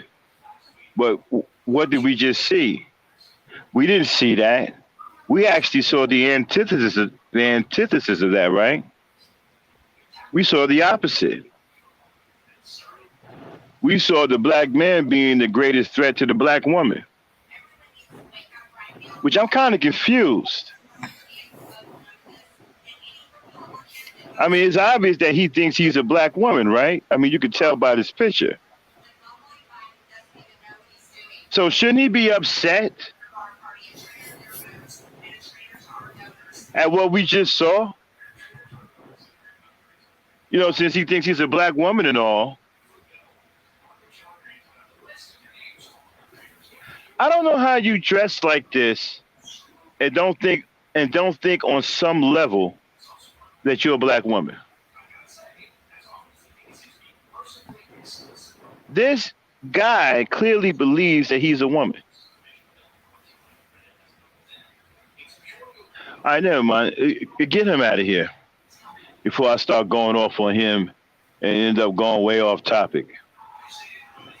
Okay? Mm-hmm. Unless you want to take some shots at him, Dane. No, because he's insulting black women. It is, isn't he? Mm-hmm. Yeah, exactly. This is an insult to black women. I'm glad you said that. This is an insult to black women.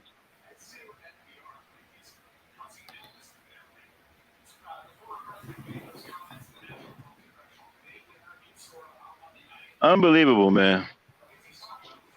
Unbelievable. And these are the dudes that sit up here talking about masculinity.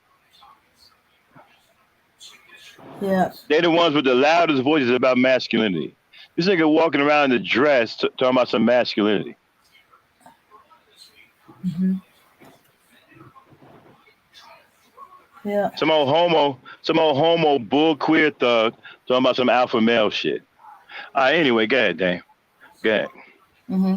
Yeah, I wish they stop trying to go for what's masculine. No, I think I think the $50 to me is a distraction. He did this out of hatred. Yeah. This guy is obviously being programmed by Brokeback Samuels and the Manosphere. So they attack women. They don't care what the monetary value is. They just want to attack black women.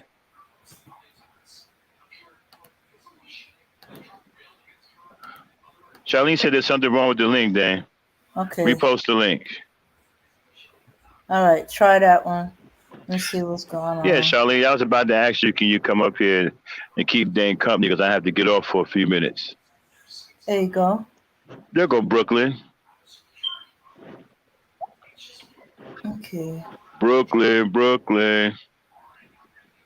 What's up? How's everybody doing today? Hey. Hey. Glad you came up. I was just about to ask you to come up and keep Dame company a little bit. I'll be right back, y'all. Okay. So yeah, Max is right. The $50 is an excuse because he attacked her. He was You looking know, for an excuse to go in on her. I don't know. You know what they should do? All these boys who get locked up from 16 and over, they should make them serve in the military. This is getting annoying. Like, why is he doing that? Like, to me, I think it's something personal. They had to have known each other or something for him to at first scream at her, right? Because you don't just scream at somebody you don't know. You know what I mean? Mm-hmm. So they had to have some kind of relationship. I wouldn't say they were intimate, but I would say they had to have known each other. She probably could have owed him money, or we don't know what the whole deal is, but I think it was something like that. For him to like have the audacity to drag her out of the elevator, you know? Mm-hmm. And you know what? It's since that's in like New York, you know, half of them will like go back home and joke about it and say, yo, look what I did today. I just dragged this girl in the elevator. And they will laugh about it. And then, I don't know, it's just crazy. Okay, if they go around joking about it, why would they be going around joking about I dragged my girl, I dragged that chick or whatever? But yet they gonna, I think they're more likely to brag about somebody that nobody knows or could connect them to in case somebody wanna tell the police or they disagree with what he did secretly. Mm-hmm. I don't see anybody in their right mind who doesn't know anybody, a complete stranger, go yell at them and drag them for no reason, you know? Obviously, this man has some kind of problem, and or somebody's trying to rob her. I don't, because for a robbery, it's just straight hit. It's no talking, you know? Or at least they show a gun or they show a knife or they try to intimidate the other person. That's why he's considered broke. That's why he beat her up. Yeah. But I don't like, why would you waste your time yelling? To intimidate. Yeah, to intimidate. Use the yelling, and he got into her space. I don't think it really works unless you like knows the person. Like, I think he knows her because he had the audacity to go up in her face and yell at her. He had to yell at her for something. Mm. I think he had to have known her. Okay. Obviously, you never been in a car and somebody just calls you a bitch because they believe you're driving badly or you cut them off or for whatever reason. Mm-hmm. Yeah. See, you cut somebody off. They got a reason to yell at you. There's built up anger. But you gotta be you gotta be mad at somebody to yell at them, you know? So I think he knows her. Or Well, she either probably owed that or him. she represents somebody he knows, because we've seen videos where some women got beat, and it wasn't that woman in particular. She represented, or she looked like, or something she said sounded like somebody they knew, and they just took it out on that person. It could be that too. But I don't think it was like complete stranger, you know. I I think he knew her. That's just me. Mm-hmm. But it's still not right. Like, Oh no, it's still never right. that's even worse. I wouldn't say that's worse, but that's like the girl who got raped on the train. Uh-huh. That is even more crazy. You have a full carton on the train station with people in there inside the car, and nobody didn't do anything. Like, come on. I bet It, people took their phones out and started taping. Oh my God, like that shit pisses me off right now. okay. This is worse because is this in a subway station? This was in Philadelphia. We know they have trains in New York and they got trains in the East Coast underground. So yeah, a girl got raped on the train. You could look it up In a too. car full of Thing. people. In a cart full of people. You know how you have the train carts? Yeah. You could go through the train carts too and maneuver and go to the next cart. Yeah, she got raped in a cart in front of people. And then the police said if they see any videos of um of her being raped, the person who posted the video, they would get prosecuted because they witnessed an act, right? And they And didn't do anything. they didn't do anything Okay, on it. what happened to the cameras that's in the subway car? They don't have cameras inside the actual train cart. They should. Uh, That should be a new investment now. mm-hmm. But yeah, they don't have that yet because it be a lot. It be fights. People be doing shows. They be dancing in the train station. You Mm-hmm. know, it's crazy. Type of so people we come down there and make dinner and sit down with a dinner platter in a train station. Oh my god. Whew. And dang, that is rough. Not only that you get raped, but there's a car full of people and they're not trying to help you. I thought the girl at the club was raped, but at least with the club there was a lot of crowd and stuff like that. They didn't actually know he was raping her. They thought they were dancing, that she was drunk. When it turned out he drugged her and he was raping her.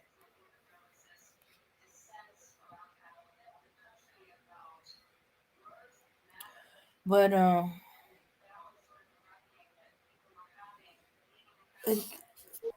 Oh let me. yes, truth is that happened.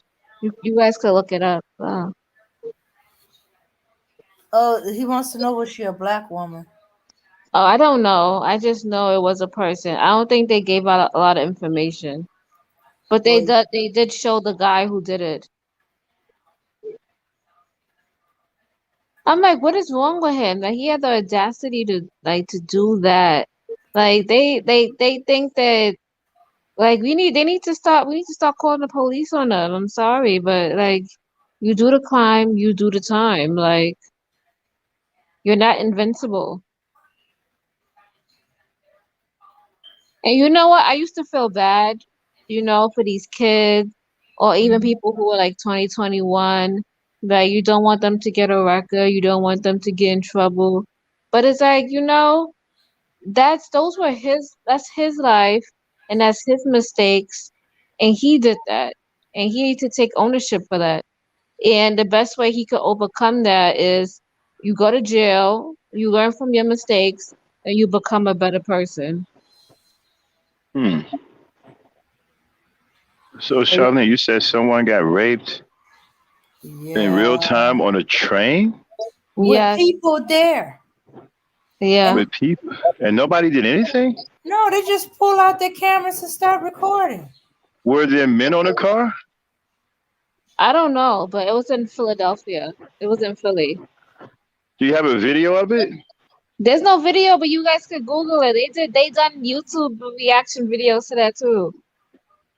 That's crazy, man. How the hell? She actually got raped? Yeah. And no one did anything. No one tried to fight him or grab him or nothing. No. That's highly unusual.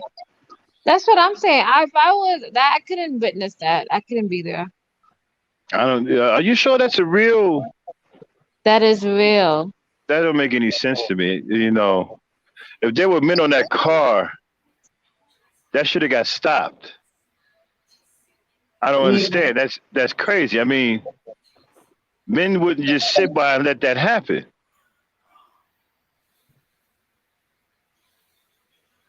That's crazy. Mm-hmm. Is there a police? Hey, they see if you can find a police report. Anybody know? You know that story?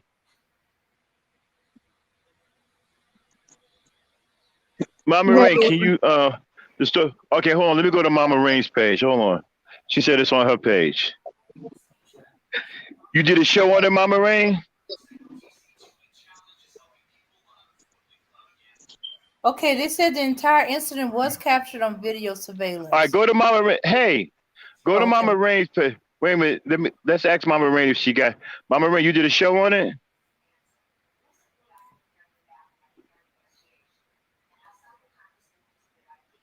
You did a show on it, Mama Rain? Then go to Mama Rain's page and see if you can pick the video. Okay, listen, we're gonna if you don't mind, we're gonna share it in here, okay? All right. Dame, go and get the video off of Mama Rain's page. Okay. Go and get her show. She did a show on it. We're gonna feature it in here. We're gonna talk about that's insane. Where were the men on the train? I can't believe that there's no men. That men on the train didn't stop this guy. Nobody jumped him. Nobody did. They just sat there and let this woman get raped. That's insane. I refuse to believe it. I have to see this train. I got to see who's on this train. Surely there were no men on this train.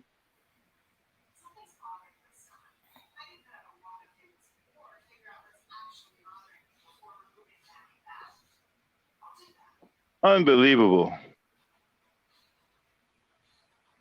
There couldn't have been any men on this train. I refuse to believe that men stood by and watched a woman get raped in real time, especially if there's more than one man on the train. No. I have to see this. Oh, yeah.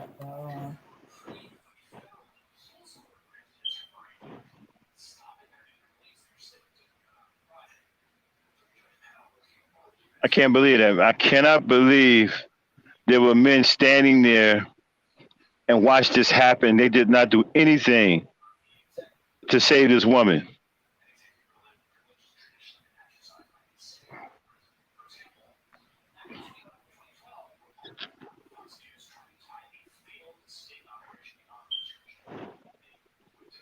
Let me know when you have it, Dan. I want to.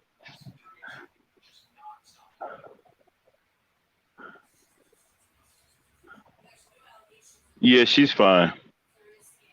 Yeah, we're going to get this. We're going to promote Mama Rain. It's one of the few, one of the very classy black women on here that I respect. You know, a very classy Mama Rain in the building. Mama Rain, you still on Discord? You've never left this. You know your I don't know if it's your computer or something is constantly online in Discord.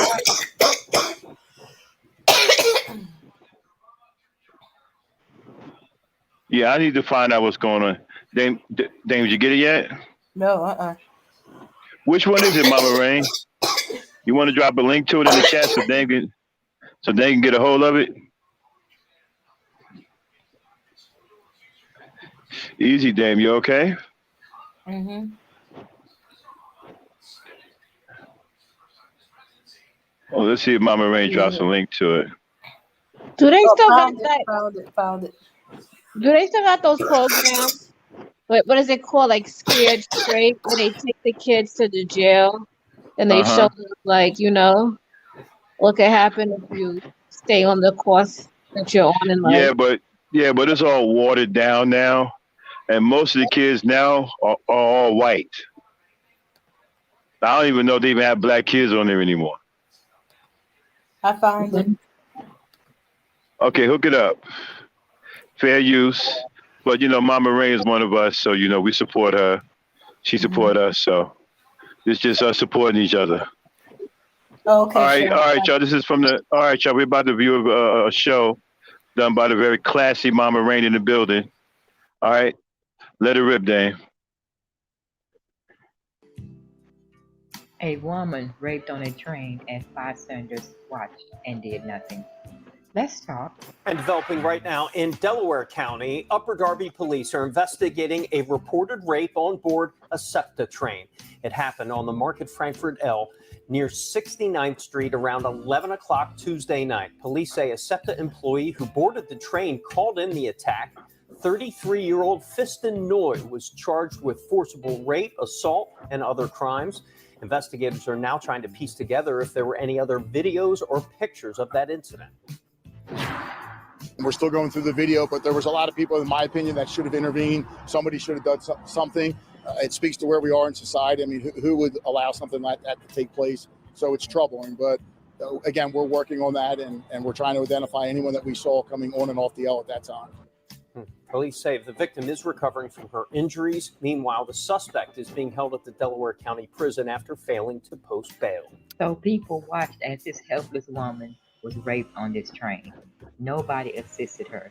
They just stood there and watched until a SEPTA train employee boarded the train and she called the police. But what's even sadder is this black man had the nerve to rape this woman in front of people as they watched. I hope he gets all that is coming to him. I'm Mama Rain. Like, share, and subscribe. And as always, have a great day. And don't forget to leave a comment. Bye.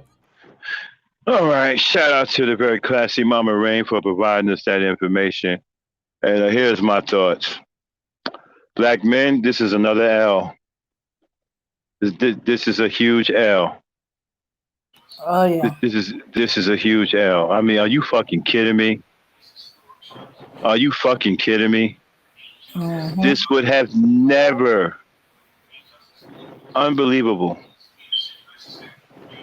And then the police officer said a lot of people, he said a lot of people should have intervened. So that means that there was a bunch of people on that train.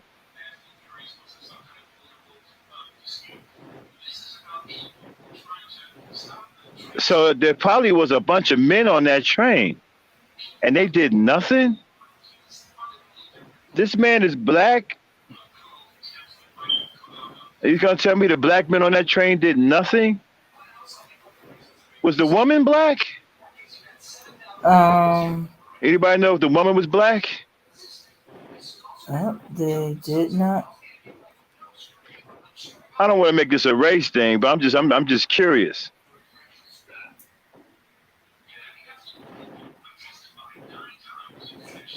Unbelievable, man. Forcible rape on a train? Are you crazy? On a train full of people? Are you niggas crazy?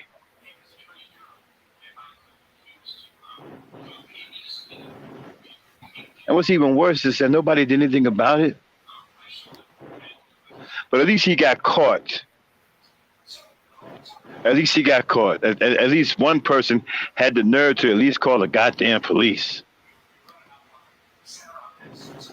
I think it was the woman herself. Oh, no, it was a guy who came in and saw what was going on and called the police.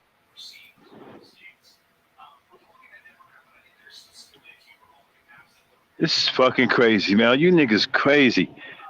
Forcible rape and brought in on a fucking train full of people. Are you niggas crazy?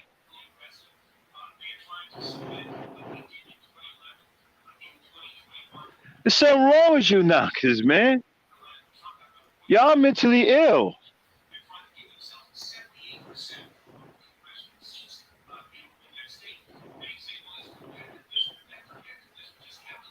Black men, this is a huge L.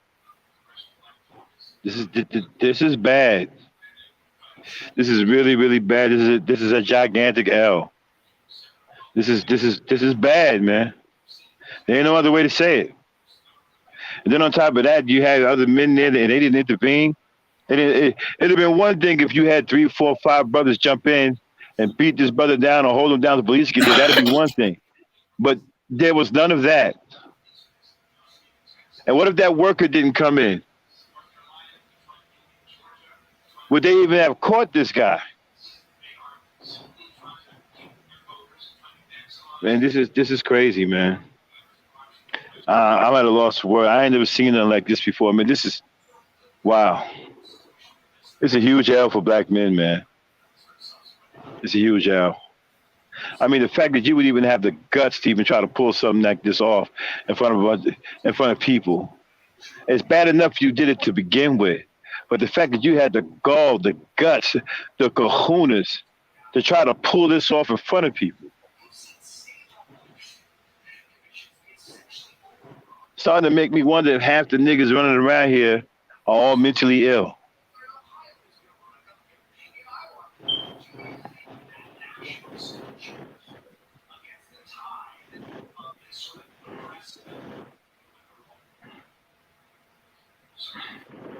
I mean, yeah, I don't like Becky either, but rape is such a terrible thing, truth is.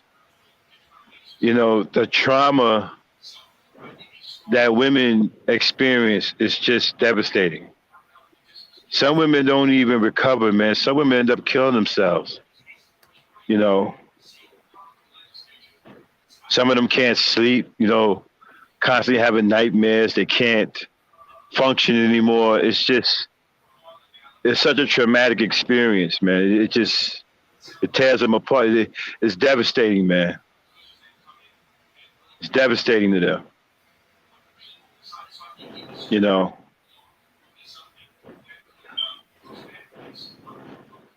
I can't believe he tried to pull this off in front of other people. You have got to be kidding me. What kind of crazy ass lunatic? I ain't never seen nobody that damn crazy. To try to pull off a rape, a forcible rape in front of other people? $153 million verdict. $120 million. What the hell kind of crazy is that?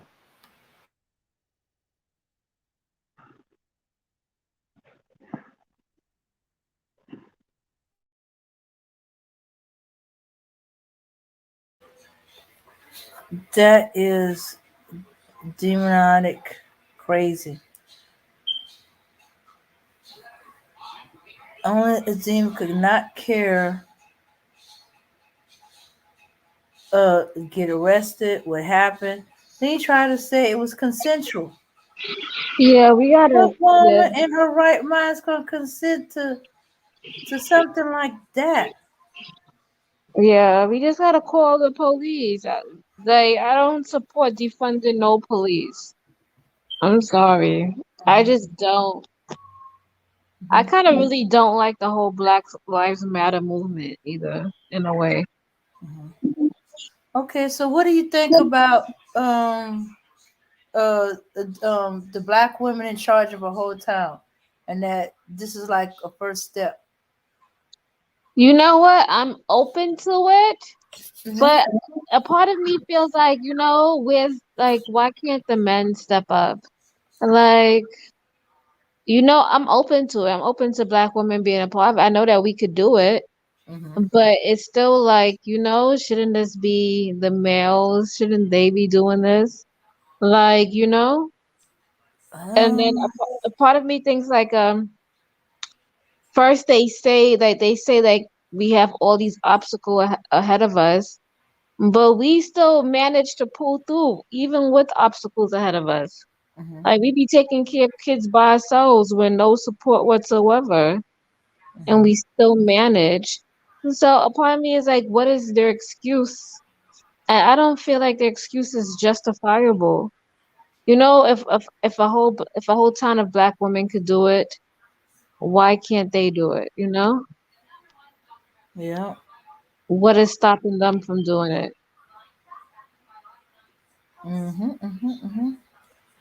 Yeah. Yeah, and these are not.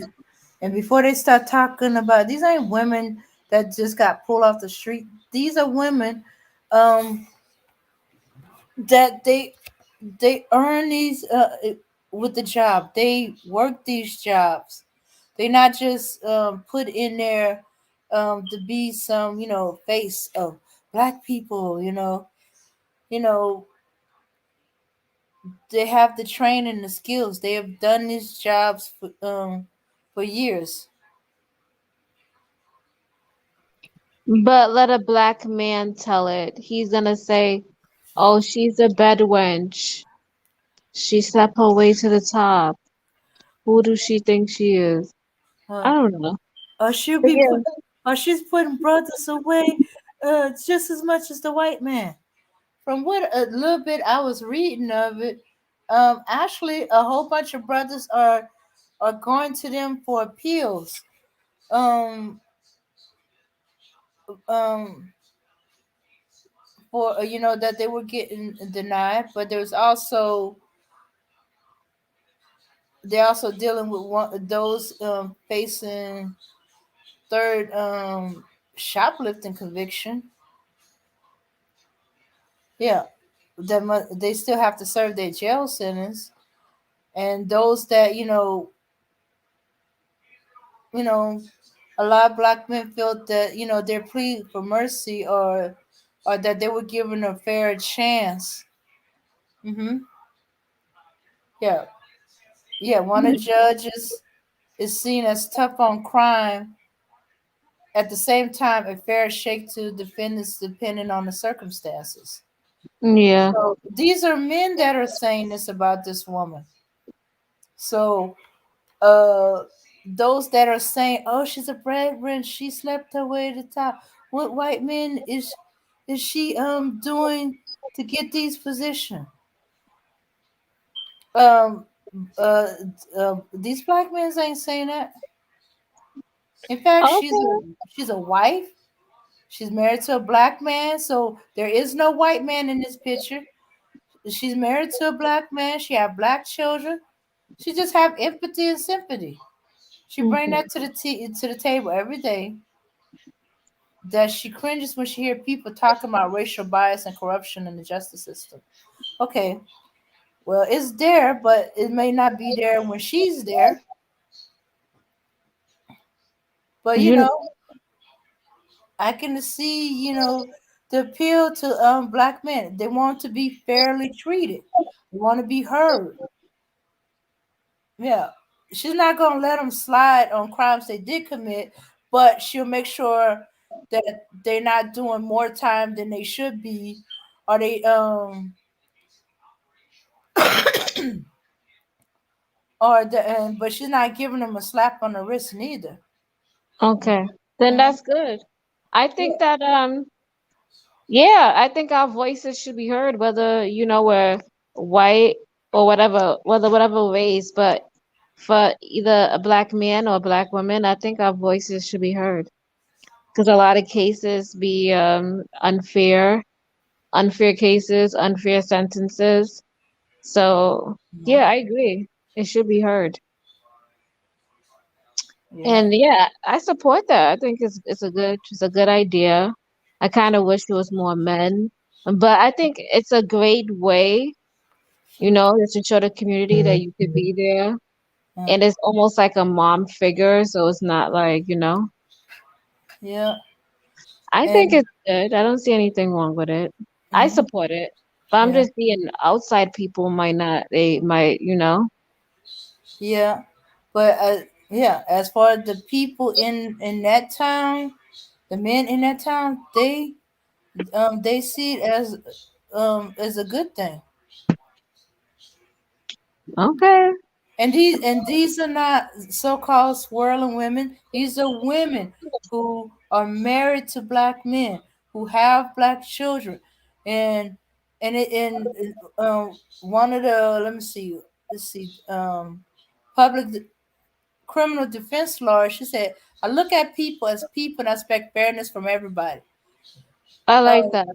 she served as a defense lawyer for 35 years. But we clearly understand the dynamics of what's going on in the community. Nobody has to explain it to us. The difference between a white public defender and a black one. She already knows what's going on in the community.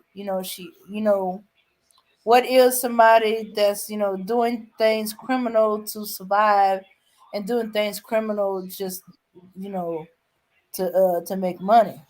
hmm let's see. She said, "What's here today can be gone tomorrow. We need to do the work.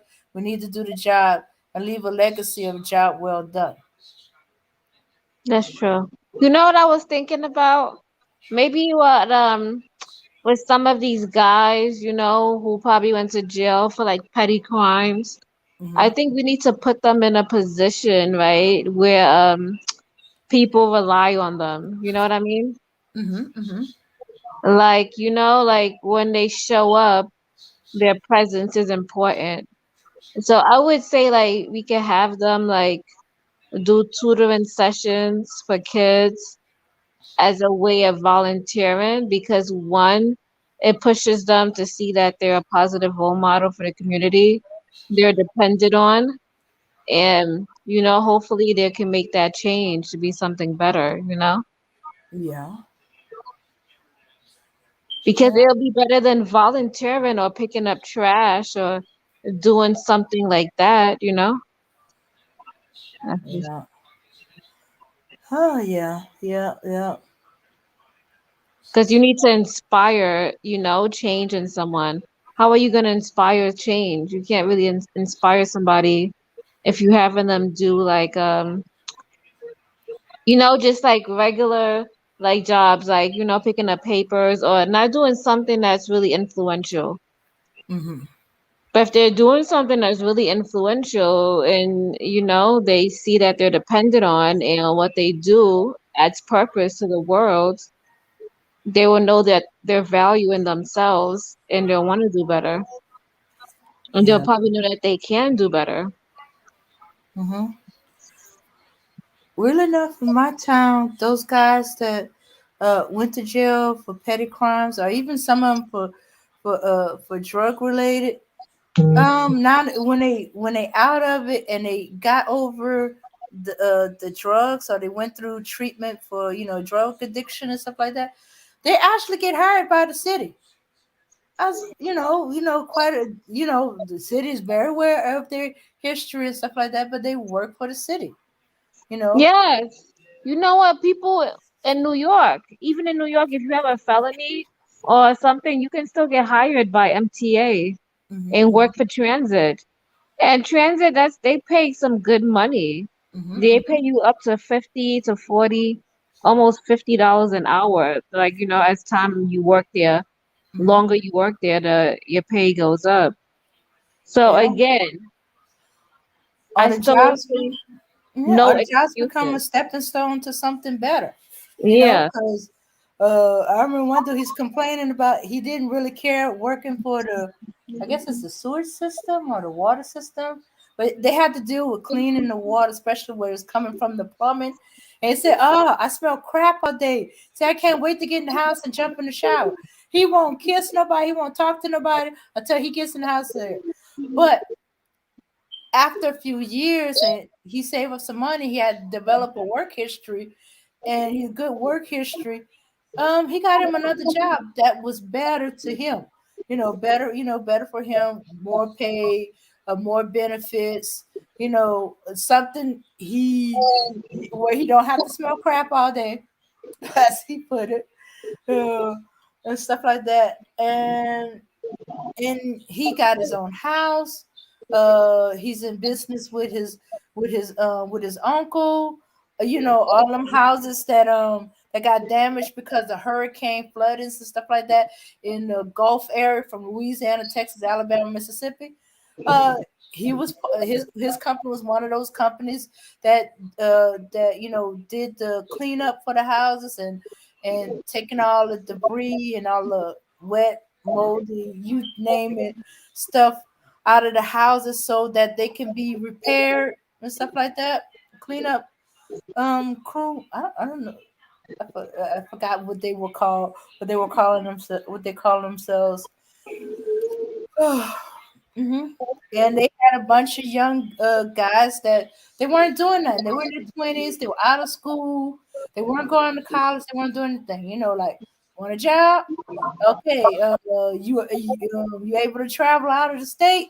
You know, and stuff like that. And that got them all caught up in the construction business. And they were doing a job. They were learning skills. When they were fixing on the houses, they were learning on the job. Hey, can you handle a hammer? Good. Da, da, da, da. You go. Do what I say. This, and that. And they learn how to frame, how to fix up on houses and stuff like that. Mm-hmm. Yeah, that's good. I think that's what we're missing. We're missing community. Mm-hmm. We're missing, how we make changes in people's lives. I think it's all because of the social media. I think we need to get back to know. Mm-hmm. Yeah. Yeah, and they donated their time uh, uh, um to fixing up one of the widow's houses. The husband passed away.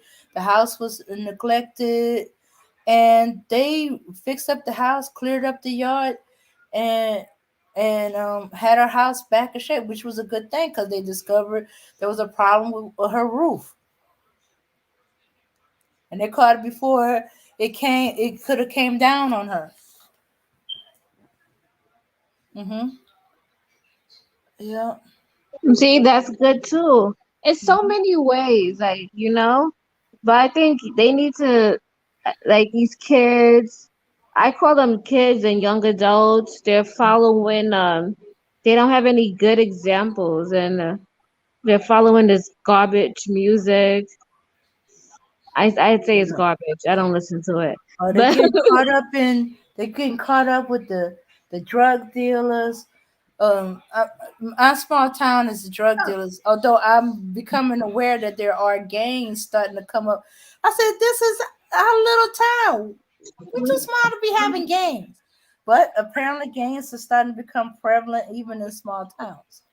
yeah, Mm-hmm. that they try to follow and get like the hottest fashion, like Mm-hmm. the best Oh, shoes, all oh of these yeah. things. And like all of this stuff doesn't really mean anything.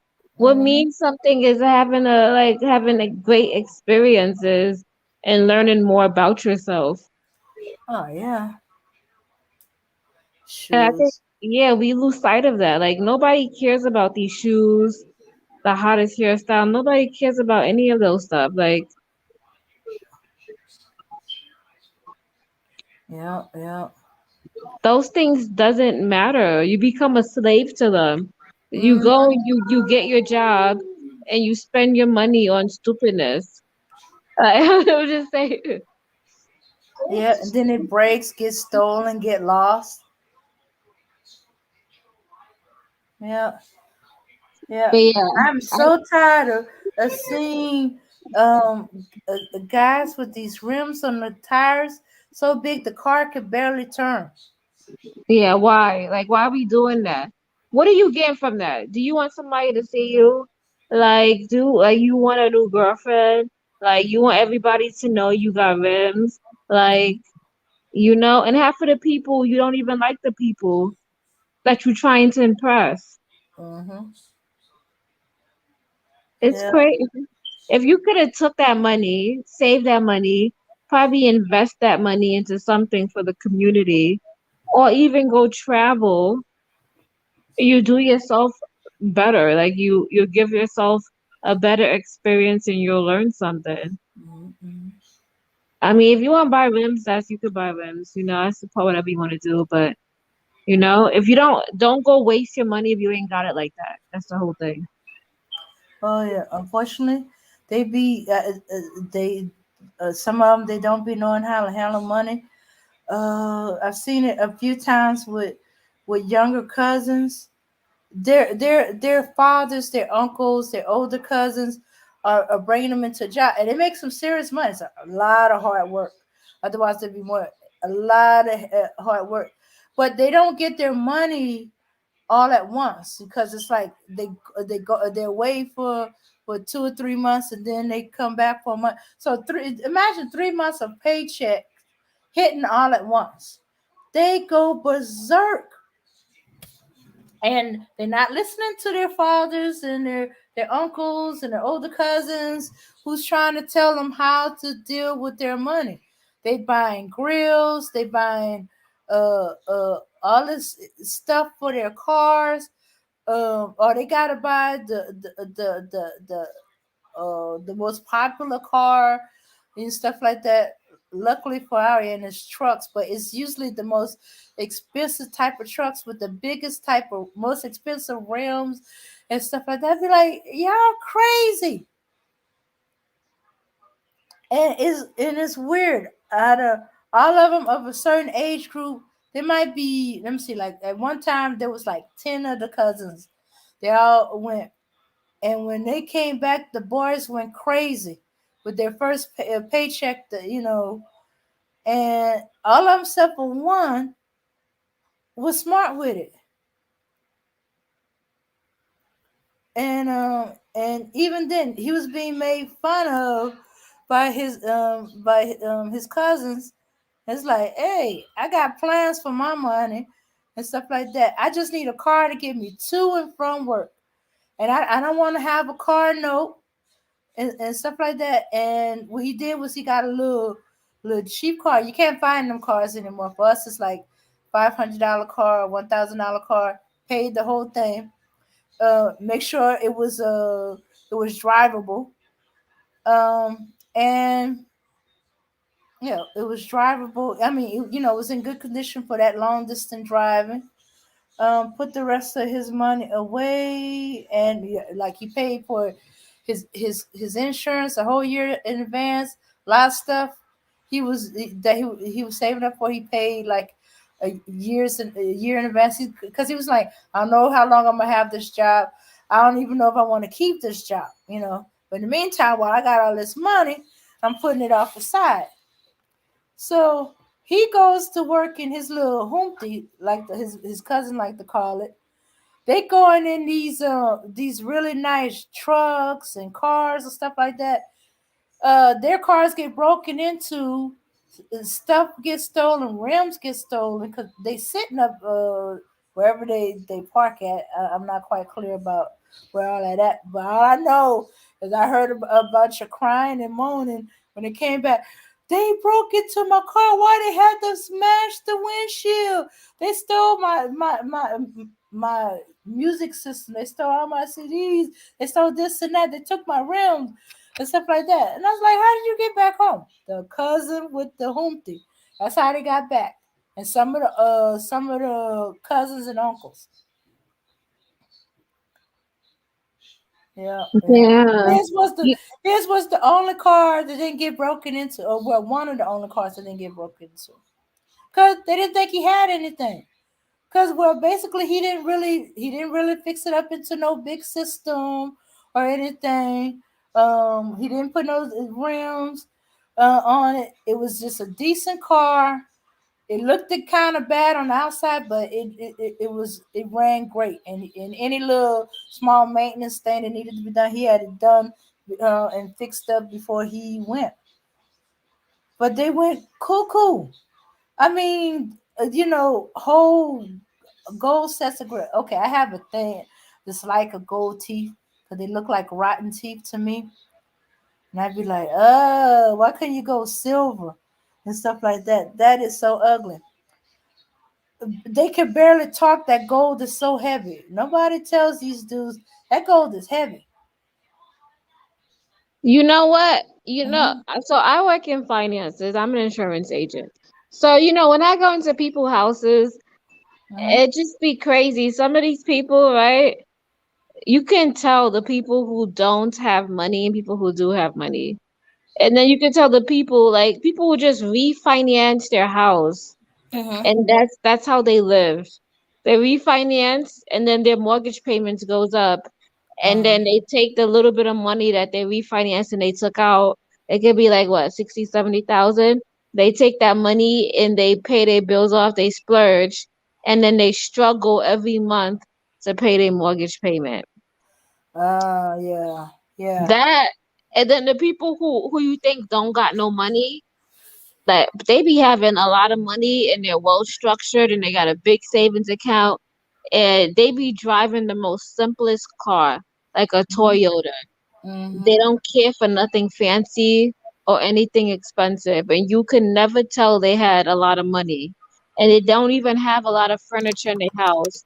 They have a few pieces of furniture, and you will never know that they had like $1 million. You would never know. Mm-hmm. Yeah, I met somebody like that. I had the observation of, okay, because he comes in there, he's in boots, he's in jeans, he got dirt on his boots, and stuff like that. And we see him like once a month. He might treat himself to a nice steak dinner, but for the most part, the rest of the time we just see him for coffee and a light breakfast in the morning, or sometimes in the wee hours if he's up. So you was thinking, looking at him, that he don't have too much because his jeans got holes in them and his boots are dirty. You see him, they wear the same clothes every day. Turns out that man is a millionaire. But the waitress didn't know that, so she would ditch him to go to the so-called rich people and serve them. She would always like, "Hey, you mind switching out with me?" And turns out he would go to different waitresses because he'd be doing some serious tipping. You don't just tip the waitress; he tips the cooks. I got a tip dishwasher. I was a dishwasher at the time. The server, the cashier, who takes his money for his order, everything. The bus boy, and but his waitress and the cooks get the biggest tip. Shooks, he tipped one of our cooks something like $100 because her cooking reminded him of his mama's cooking and he missed it. You know. That's so sweet. That's Oh sweet. yeah, he said my mama worked hard in other people's kitchen, and I always wanted to give her, but she passed away before I can afford to. But your cooking reminded me so much of my mama, you know that I feel that my mom is telling me the tip I would have wanted to give her, what I wish people would have given her. You know, I'm giving it to you. So he just folded up and gave it to her, and we didn't know what it was. It's like and so she just stuck it in her bra. She didn't even see it until the end of the night, and she pulled it out. Oh my goodness! Her jaw dropped. $100. The waitress, 50. The other cooks, about 20, 30. Even though they didn't precisely cook his meal, he felt that, hey, all the cooks should get something. They're cooking for somebody, or they cook for him some other time, and stuff like that. And he even tipped the other waitresses, not the one that served him got paid the most. But I was surprised when he gave me $5, and I was like, "What is this for?" He said, my fork didn't have no dried up food on it. My plates were clean, sparkly. I was like, oh, okay, but I'm just a dishwasher. I say, hey, what if you don't clean the dishes right, the food, no matter how great it is ruined. That's true. I've been to places and soon as you look at their plates they bring out and their spoons and stuff, I'd be like, I don't even want to eat anymore. Mm-hmm. I rarely eat out because of that. The food, and number one, people don't come out with clean dishes. I just get turned off. So yeah, a dishwasher, that job is important. Yeah. Even checking your dishes. Like you Oh yeah. Oh yeah. I double check my dishes. It's I said, I bet you don't let one plate go out dirty. Ew, no. I've sent it right back through the dishwater, or I just manually scrub it by hand. Yeah, see, you did a good job. Yeah. You'll be surprised. You'll be like, oh my God, there's still lipstick on here. Yeah. What is that in the cup? I'm just, I'm just getting grossed out. But yeah, but you know what? I know this guy. Like, all right. So remember, I was dating this guy one time, and he just started his business, and his business just launched, and he was doing good money. He was like reselling cardboard or whatnot. And this one month, he made like $10,000. I Wow. kid you not. It was the weekend. That Uh-huh. next Monday or Tuesday, he had no money. What? Oh, he put it back in the business, right? No, he went out with one of his homeboys that told him, you should be careful because that guy doesn't have your best interest at heart and he's latching on to you, and this guy is like almost 40, 45 or something, and you're young and you got your head on your shoulders and he's looking up to you. You need to be careful because the guy he was hanging out with, I guess he was selling drugs or whatnot, and he had like $3,000 cash on him. Who carries cash on them? And he can't even put it in a bank. He has a prepaid phone, a old time phone. So I'm wondering, like, you can't put your money in the bank. You can't get a decent phone. Like you probably jacked up your bank account or your credit to the point that nobody will ever give you a bank account. And there's people who do that. Did you know that? Like if you created fraud in the banking system, they put you on a list Whoa. and the state builds a case against you and you cannot get a bank account in that state or any other states because you have a case against you because you created check fraud. Whoa. I did not know that. So it's a Me lot of neither. yes, there's a lot of people out here who can't get bank accounts or check cards. You gotta be wary of people. If you find out that they can't get a cash app, they can't do this, they fucked up their credit, they created some kind of fraud. It's a lot of them out there. I'm telling you, like, because I'm in this industry and I'm just be like, and they be the number one scam artist. So I'm just Mm-mm. letting everybody know that. But yeah, but he was one with his friend. I told him not to go with that guy because he was shady. And the next couple of days he had no money. And he told me, you was right. I hate the fact that you're right. Well, if I don't want you to like to spend all your money. I don't want you to go down in a danger zone. I'm gonna try to help you or prevent you from doing that. And then he got mad at me, and I just was like, I can't do this. Like, no, that's a perfect example when they say when you get a wife or you get somebody in your life, and your wife becomes like your counsel, and she sees things that the man normally doesn't see. Mm-hmm. That's very true. Mm. But oh, so both speakers on here. Yeah. Yo, bro, speak. Hey, how y'all doing? All right. All right. Yeah, so I was just listening in. Yeah, that's true because sometimes you hang with people you don't see they probably entertaining. You don't see their negative sides until it's kind of like too late, and people be trying to warn you, but you don't be looking at it.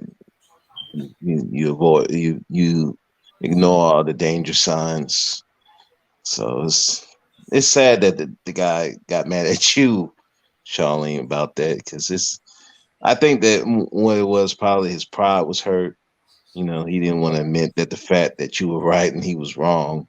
That So, too. And then I don't like the whole you're right, I'm wrong. And then I didn't like the whole dynamic because I was trying to help him. I was looking out for his best interest. But he looked at me as like, a mom, or I'm trying to tell him what to do, and so I had to step away. yeah, well, it's it's Yeah, it's kind of hard for people to take advice, especially men, because it's like we want to know that we have it all together, and we really want to be the ones that you come to for advice, not the other way around, because it's kind of viewed as a weakness. But it's not a weakness because a lot of like men who's in business, a lot of men who's up there, their wife is most likely their counsel. And they will gladly tell people that too. Right. I hear what you're saying. That there's some men, yes, they do that, but there's other men who don't. They they view that as a weakness. They don't want to show weakness to a woman because they've been taught that you show weakness to a woman, they're going to take advantage of that, or they're going to view you negatively. So it's that's that dynamic going around. I understand where that's coming from. You know, even Max says that men supposed to show strength. So if you're going to a woman to solve a problem, to them it's kind of like an ego thing. It's like you showing your weakness to her, and men don't want to show their weakness to women like that. I think they should be able to show that to their wife or their girlfriend or someone they trust. They should, and in the perfect word, yeah. But again, like I said, the ego is a motherfucker. I mean, I hate to put it like that. You know, our ego is it what drives us and makes us do oppressive things, but it can be a weakness. And, Okay. yeah. So maybe you could answer this question. So some guys be like, they claim that they want to be the strength or they want the woman to come to them for help, right? Am I Mhm. right or wrong? They want the woman to come for them for help, right? Right. Right. Yes, they say that, and then when the women do come for them for help, they have 10 million excuses of why they can't help her. And then they claim that she never came to them for help. So I'm like, how does that work when they shot the girl down when the girl asked him for help and then she doesn't feel comfortable anymore? And then he claims that she never asked him for help. Well, it goes down to that particular guy. I mean, some of them do be having lip service. They say stuff, but they really don't want. They really are not about that life. So they playing those type of games instead of being upfront and say, "Look, don't come to me with like your problems like that," or it could be certain problems that they just don't want to admit that they don't know. You know, I think some dudes don't want to admit that, hey, I don't know how to solve that situation.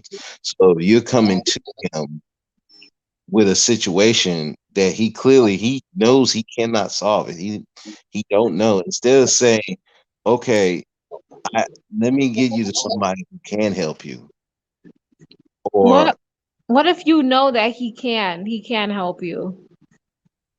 with, and he just chooses not to. Yeah. He's lazy as hell. Yeah, that too, or he just he don't want to get involved. I mean, it's like I don't know. It's He's like lazy. He don't want to do it. Yeah, right. And the female, if she sees that, she should not pursue that man. no. All right. If I mean, if he's not willing to help, I mean, if he's not willing to give you advice or nothing, and he clearly could if he wants to, yeah, no, it's time to go. He ain't the one because you continue that relationship, something really bad happens. Yeah, he gonna be the one that ditch you with the quickness. So yeah, you definitely do not want to be with that type of man. I mean, even if he don't know, he would at least try to get you somewhere that you would know. Not, that's somebody who at least he cares. If he's just blowing you off and don't want to do nothing, nah, he don't have your best interest. You just there as uh, somebody he's dependent on at that time for whatever reason, sex or companionship or money, whatever. So yeah, you got to get out of that. Okay, you answered my question. I try. I try. But so something particular happened, or I saw the title. I was wondering if something in particular happened, or just usual goofy stuff, because there's been a lot of goofy stuff that's been happening. The usual goofy stuff. Some guy screamed at a lady in a train station, but it was in the elevator. He screamed at her, and then he knocked her to the floor, and he dragged her out the elevator, and he stole $50 from her. And this happened in Harlem. Oh Lord. Let me guess, it's a black dude, and the lady Yeah, black. Lady was yeah, God damn it. Yeah. That's not really surprising. Just in the area. yeah. It's not surprising. And And I don't want to say that we sit on here and we bash all black men. It's not all black men. We talking about the derelicts, the people in the community, the men who in the community causing these crimes, and they are unguided and they don't have no direction in life except for what they see on TV, what's in their gangs, or what can give them that immediate adrenaline rush. right. Yeah, or what seems fun to them in the moment. Yep. Just agents of chaos at this point, and they just don't want to see nobody else happy, and they just want to cause terror. And sadly, it's a bunch of them out there.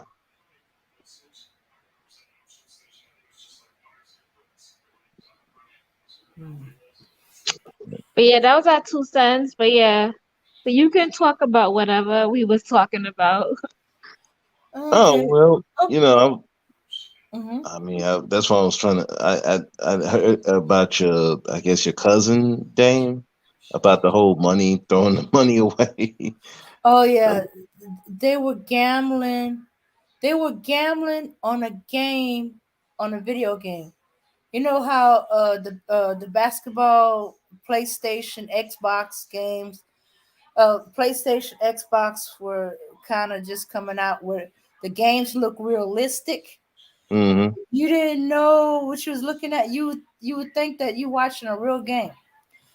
They were betting on the game outcome, of that. And I'm like, they get betting on the game. Is there a game today? I'm like, I didn't think there was a game today. And it turned out they were betting. No, no, no, no, no. This is one of the uncles saying, no, they betting on, this is on the PlayStation. One group had the PlayStation, the other group had the Xbox. It's on the PlayStation. Wait a minute, you talking about a video game? They gambling on a video game, and then they gambling big money. You know, so because the uncle was like, "Oh, okay, y'all gambling on the video game." He said, "Well, I put 5 on it." Well, and it's like, "Uncle, we're not talking about $5 here. We're talking about 5 G's." What? Have y'all lost your ever loving mind? You know what Wait, I wait, could do with that kind of money? wait. They betting $5,000 on a video game? Yes. What's up? Them idiots. Not five Wow. hundred, not $5, not $50.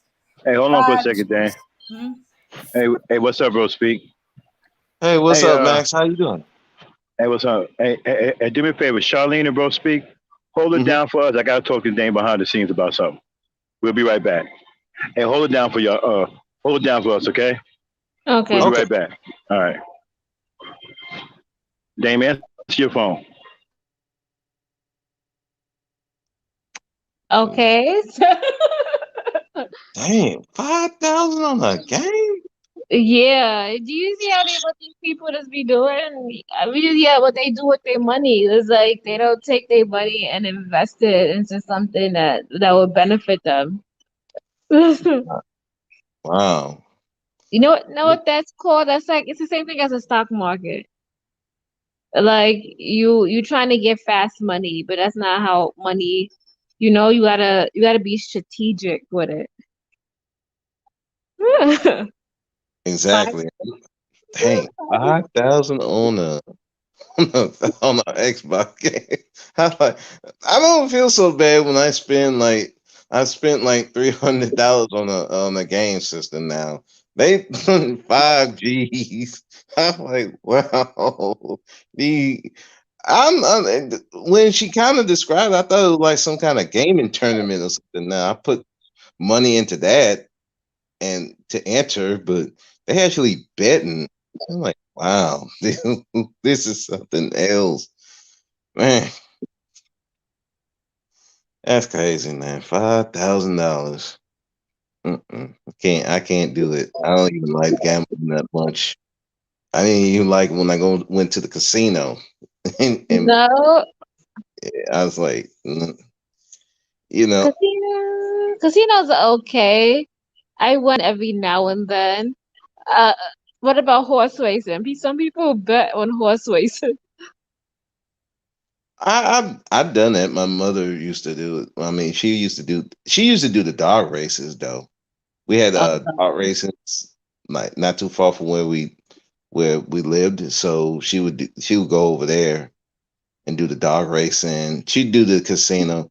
I went with her a few times, but it's just like at first it was more or less she going to the casino, I'm going to the arcade, and then I started going to the casino with her, and yeah, I would win. Like I think one time I won like almost $1,000, but I was the only one winning, so everybody was using my money. So it's kind of like, okay, nah, I'm good. Although there are times I do still kind of want to go, but then I'm like, do I I want to don't. drive two hours for that? I'm not going. I take my chance in the stock market. Haha. Yeah. Yeah, But that's I that's usually that's kind of my thing. Do is stock market, crypto. I do that kind of stuff. I don't know, gambling, even lotto tickets. I don't even do every once in a blue moon, but nah, not that's not my thing. all right. Okay, so bro, speak. Hmm? Okay, I don't know if you was here when we was talking about the topic with the man attacking the woman in the subway elevator. No, I wasn't here. I came like after that. I mean, I listened to a little. I saw the picture and I listened to a little bit, but I didn't listen to enough of it. But is Okay. is there an update to that? Well, no, they're still looking for the guy. But me and Darlene, I mean Charlene, me and Charlene. Sorry, I'm thinking. Had a slight difference of opinion. I want you to see the video and tell me what you think of it. You know, and I'm gonna tell you what we have a difference of opinion about. Okay, All are right. you willing? Yeah. All right, Let's here we play go. it.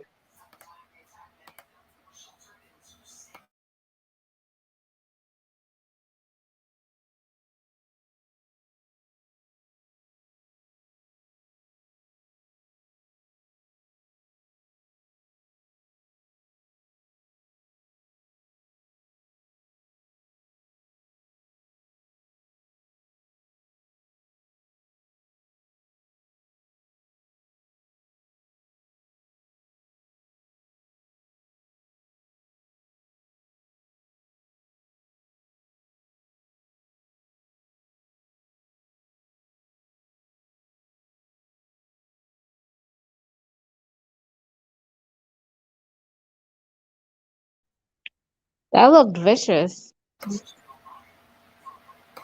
Yeah. It's- Yeah. it seemed like he knew her. See? Dang it. Yeah. Okay. I So mean, that's what means Charlene was in a disagreement about. She was saying the same thing. cause I mean, it just that's what it seemed like to me. He knew her. This didn't seem like it was something like at random. It seemed like he knew this woman. Uh-huh. It wasn't like he was like conversating with her or anything like that. He looked like he knew her because he flipped her off. It looked like they had a little interaction before he started waylaying on her and dragged her out. So I'm you Okay, know, okay. Dang it. Okay. I just knew Charlene was wrong. I guess a second opinion. Because you said it before I even presented what our differences was. Okay. Oh, hey, Polo. Hey Queen, how you doing? I'm good. Happy Veterans Day to the beautiful Miss Charlene and Brother Speak, man. Salute to you, man. hey Polo, how's it going, man? Hey, Oh, Polo, thank you. nah, no problem, man. Oh yeah, happy Veterans Day to you, Charlene. I know you was in the Yeah. military. Thank you. Yeah. Happy Veterans Day, Bo Speak. And Yeah. to Max. Oh yeah, I wasn't in the military, so I'm not. I wasn't. Yeah, I never served. Wanted to, but I didn't get the chance to. But so, Yeah. but Yes. yeah, Happy that Veterans Day, definitely looked like the Polo. guy knew her. Ah. Okay. Okay, but then if he knew her, Hmm. why she didn't say anything? Why they still looking for this dude? Probably because she do knew him, and that's why she's scared. Think, think about that. Exactly. I mean, he got to her. I mean, he flipped her off. So I mean, you're just not flipping on people just out the random. I mean, as soon as the door opened, he yelled at her, flipped her off, knocked her out, and dragged her away. That just shows that he knew her. What capacity? I don't know. And so she's probably keeping herself quiet. She ain't trying to, because if he went after it right then, and he could probably go after her again. Probably know where she lives. Hmm. Okay, so you don't. So you believe they know each other, but they're not like they don't have no kind of relationship. Knows enough to put she to be afraid of him, and he to know where she live or her They they area. they have some kind of interaction. Because I mean, just if it was something where he just didn't know her at all, yeah, that should have went a little differently. He probably would have got in there, waited, and something like that, and then probably attacked her. But that was on sight. As soon as he saw her, he flipped her off, punched her, knocked her out, and dragged her away. That's some personal stuff there. I was saying the same thing because he yelled at her. Like, normally, you don't yell at somebody out of nowhere. Like, you just don't do that. You gotta have a reason. It's like passion when you yell at someone. Mm-hmm. Yeah, and I'm not saying that they had like a personal relationship. I mean, they could have, maybe they did, maybe they didn't. I don't know, but he definitely knew her. He knew her from somewhere. Who knows? She probably rejected him, and he remembered that stuff. I mean, I'm not saying I don't know what type of relationship they had, but it just from just eyeballing it, it seemed like he knew her. You know. Mm-hmm. Mm-hmm. Yeah. Yeah. So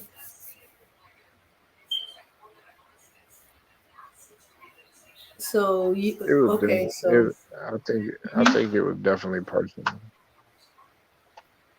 I think it was definitely personal.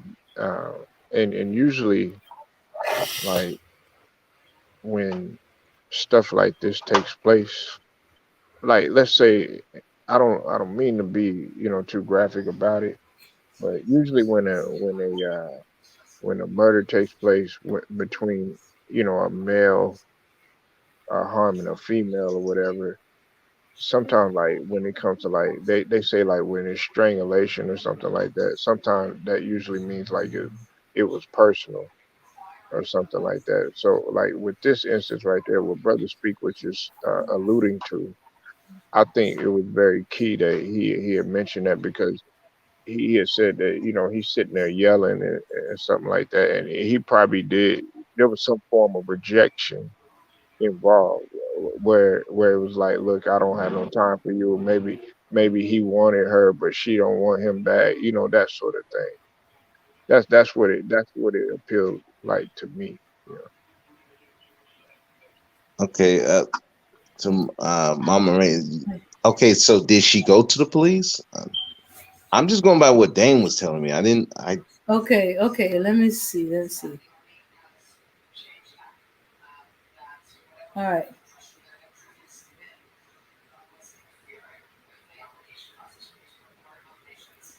Okay. Let's see. 36-year-old woman was getting in the New York City subway elevator with her utility cart when a man approached her, appeared to scream in her face, and brutally assault her. As seen in a surveillance video by police on Wednesday, the man began punching the victim multiple times after she pushed him away, knocking her to the elevator floor. At the 125th Street and Lexington Avenue subway station, Harlem, he then dragged the woman out of the elevator by her feet and stole $50, according to police. The assault, which occurred in the late evening of November 1st, left the victim with swelling on her face, but she refused medical treatment, police said. No arrests have been made. Police asked anyone with information to contact NYPD Crime Stoppers Hotline. Okay, so so so if she didn't report it, somebody must have reported it. that's what I'm saying. If I don't think she went to the police. You saw the video. Yeah, somebody's going to report that. That's a crime. But it doesn't say that she reported it. It don't even seem like she refused medical treatment. That's kind of key. If you trying to find justice for something like this, I would think you would want to get medical treatment and all that and do whatever. So I'm just saying that I don't know what type of relationship it could be. Like I said, something passing. Like maybe he saw her before. Like I said, maybe she rejected him or for whatever. Because I'm just looking like the action that he took. He yelled at her, flipped her off, then started attacking her. Mm-hmm. If it was something like he just didn't know it, he would have went straight into attack mode. Just went up and attacked her, knocked her out, stole the money. It's just the actions that he took doing that whole thing seems to me that he knew her. You know, hey everybody on the panel. Shout out to Mhm. Polo Sports. Hey, Polo. Mhm. Yeah, what's going on, See, man? man, you gotta stop doing this, dog. I gotta come over to your channel. We gotta do the Cam Newton thing. I got a whole lot to. There's a Uh-huh. whole lot I gotta say about that, bro. Yeah, I You know know. he shouldn't have went back, man. Yeah. I know. See, I gotta stop messing with Polo. We'll be done turned this show into a sports show. But there's a whole lot going on with that. But anyway, yeah, we gotta be careful.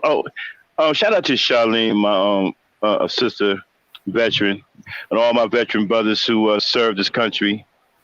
You know, I'm also ex-military myself, so No want doubt. to give Yeah, I meant to you tell know, you that happy Veterans Day, yeah, brother. yeah, Yeah. you know, I got a lot of respect for people who are willing to put their lives on the line to protect this country, man.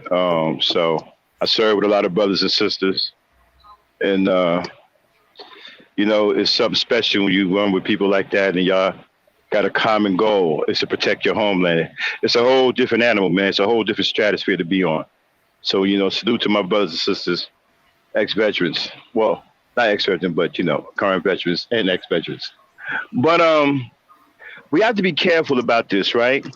We don't want to get into an area to where we're saying that he needed an excuse to attack her, right? Mm-hmm. We have to look at it like this here. He should have never attacked her under no circumstance. Whether he knew her, whether he didn't know her, whether she rejected him, or whether she cussed him out, it don't matter. You have no business carrying out such a brutal attack on an innocent person.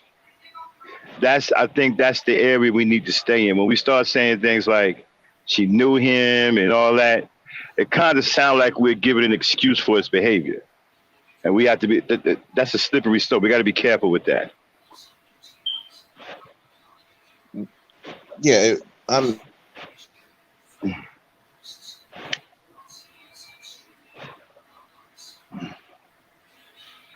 And at the end of the day, this stuff got to stop, period, man.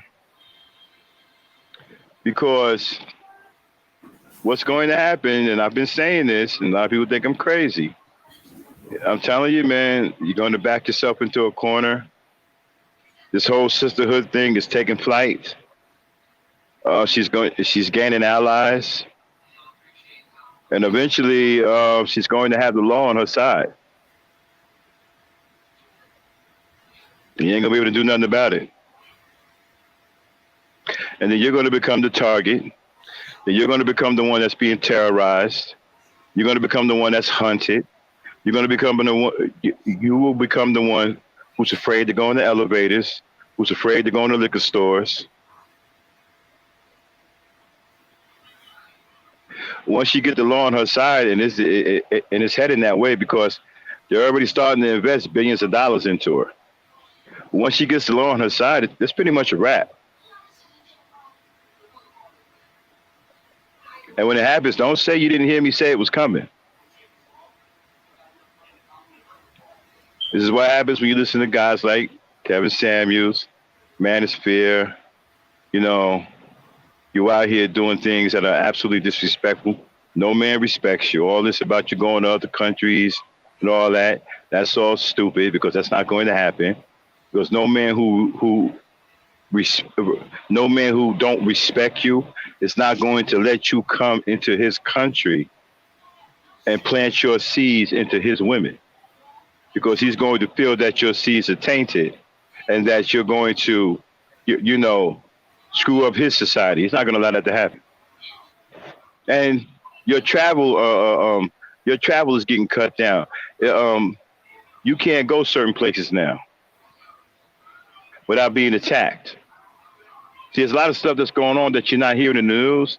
But when you go overseas now, a lot of black men are being killed. They're being poisoned.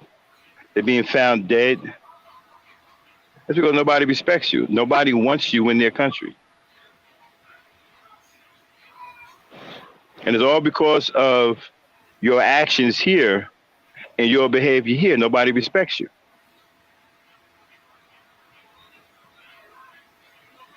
When I was traveling abroad, people respected us. People still respected us. We can go into places and the black men still have some kind of respect. But this is way back in the 80s. That's not the same way anymore. Now, when you overseas, you have to be a part of the military. You just can't go overseas now and just traipse around as a regular tourist. You become a target now. And a lot of those, men over there, they don't want you in their bars. They don't want you in any of their social areas. They don't want you around their women. They don't want you around their daughters. Because they have no respect for you. They don't want their sons becoming like you. Y'all think that this stuff is cute, right? Like I said before, outside of this country, chivalry isn't dead. It may be dead to y'all, because y'all the only fools walking around here think that, you know, it's okay to disrespect your women and brutalize your women in front of the whole world, and that nobody don't think nothing about it. Not only fools is walking around here thinking that shit, right? But outside this country, chivalry isn't dead. It's not. It's very much alive. And other men outside this country, they see your behavior towards your women and children. You don't protect your women. You know, I have a couple of Japanese friends I was talking to 2 months ago, right? And one of my oldest Japanese friends, his name is Mulaki, right? He asked me, he said, why don't y'all protect your women? He said, don't you understand that they help you carry on your bloodline and your legacy? They give you, why don't you, they can't even understand why you don't protect your women. He couldn't understand it. No matter what I told him, he couldn't understand it. He didn't fall for the slavery thing. I told him, well, you know, the slavery thing. He didn't want to hear that. He didn't want to hear nothing about influences from the government, because he thinks that, because to him, it's a personal thing. It's something that should be natural within you to protect your women and children. It shouldn't be something that somebody has to tell you to do. It shouldn't be something that you're influenced from a faraway entity by. He said it's something that should be naturally in you to protect your women and children. And he just don't see it in black men. This is the way other men and other countries think about you. They don't see you as a natural protector of your women and children, and can't figure out for the life of them why you don't protect your women and children.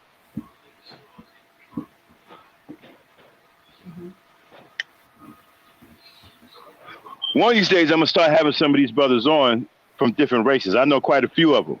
Some live in my town. And I want y'all to hear from their mouths how they feel about you and what they think about you. So maybe you were like, well, you know, Max just wasn't talking out of his ass. They have no respect for you. The only reason why my friends still respect me because they know me. You know, but they have no respect for you. You know, y'all think this shit is cute. You think it's funny. You know, you think that it's some pimp shit. Get going around here doing this shit. Eventually, let me tell you something. It's going to come to a violent end. And you're going to be on the bad side of it.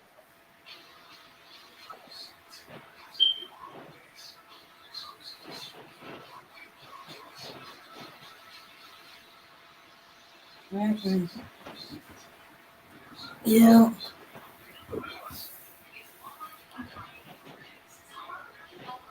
Yeah. And these fools out here are totally oblivious. Hold on 1 second. I'm sorry, but hold on 1 second. I'm sorry. I lost her. And here's another thing, right?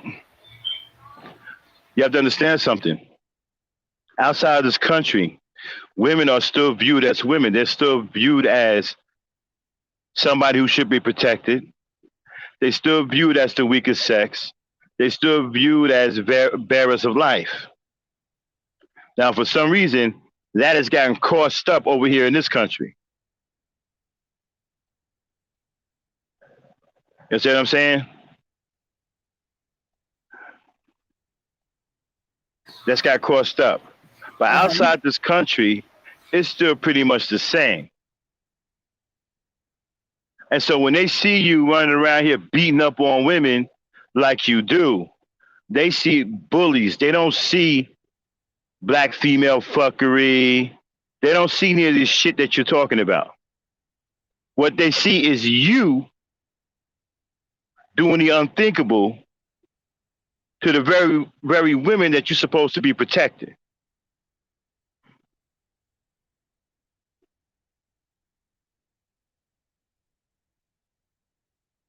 That's what they see.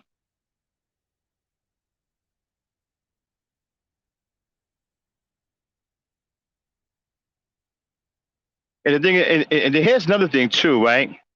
You guys don't have a strong enough argument to back up your behavior. If I was to ask some of you right now, what is the argument that you have to back up this guy's behavior or what he did to this black woman in that elevator? You don't have a strong enough argument. Hell, you don't even have an argument. If I was to ask you, what is the argument to back up the behavior of Kevin Samuels spewing hatred towards black women and promoting men being with men? You don't have an argument. You don't have a strong enough argument to back up your behavior.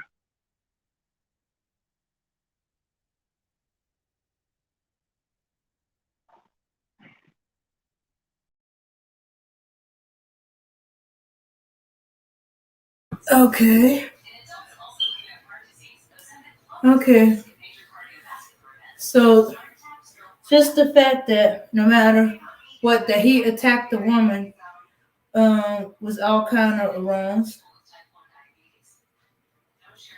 And there's no excuse for what he did.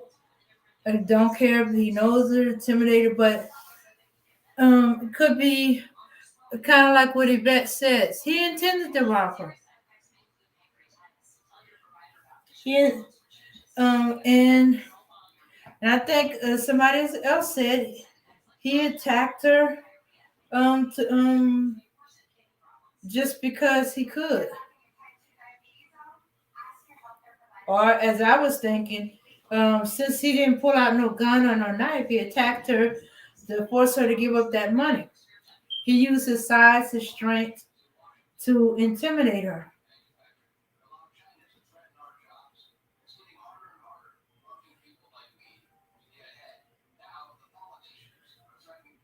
Yeah.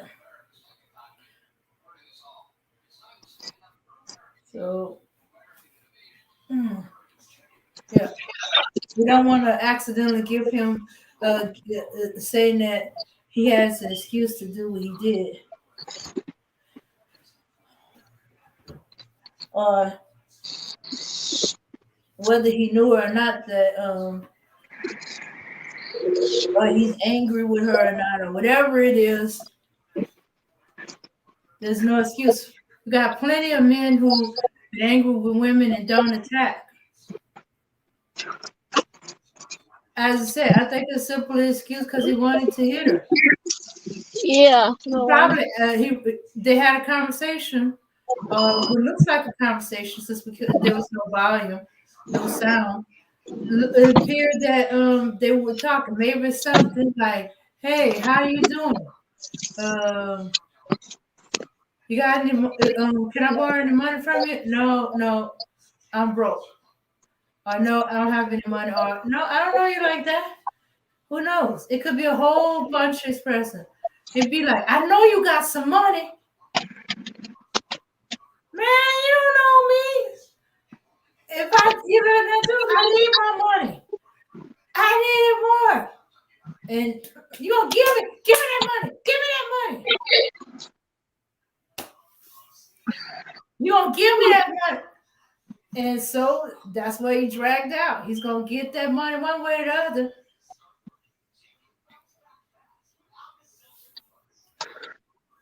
Either he beat her up some more, or he dragged her hanging over a train platform. I don't know how the subway system is and stuff like that, where she could get hurt worse than him punching her.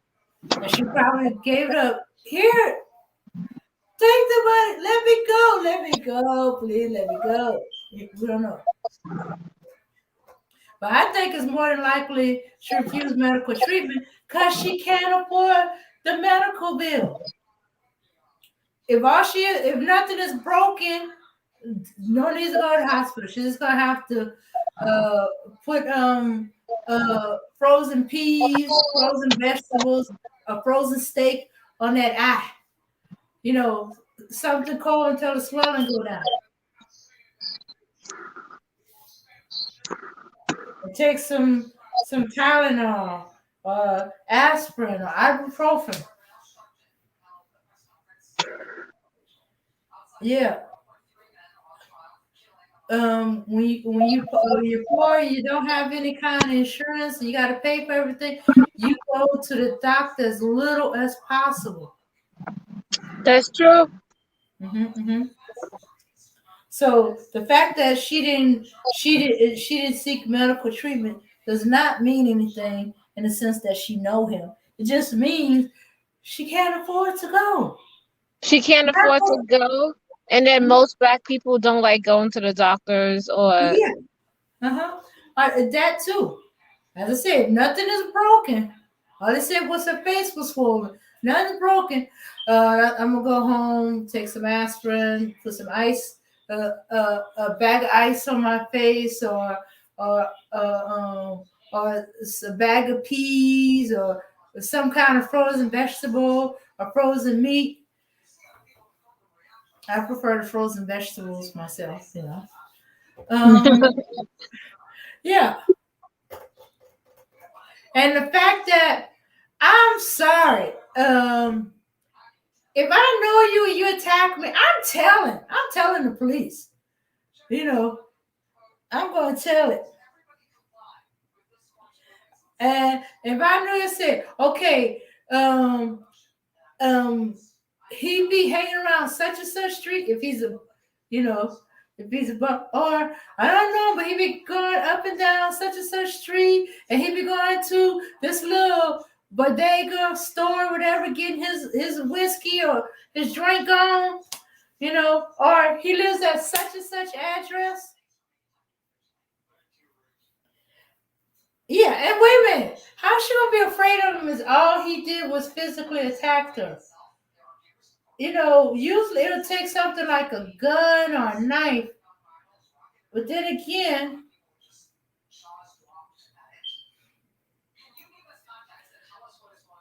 I don't know this woman. Maybe she could be fearful, those punches and him going at her, and who knows what he did after he dragged her out of the elevator. I mean, who knows what neighborhood they live in and who he knows, and nobody don't know the whole backstory. Mm-hmm. But he still deserves to get locked up. Oh yeah. The thing is, they gotta find him. This was from November 1st. He still ain't been found. But then again, are they gonna make as much effort when it's Black folks, or am I just being biased? That they're not gonna search as hard because it's Black folks. I'm surprised they didn't try to apply that it was a domestic situation.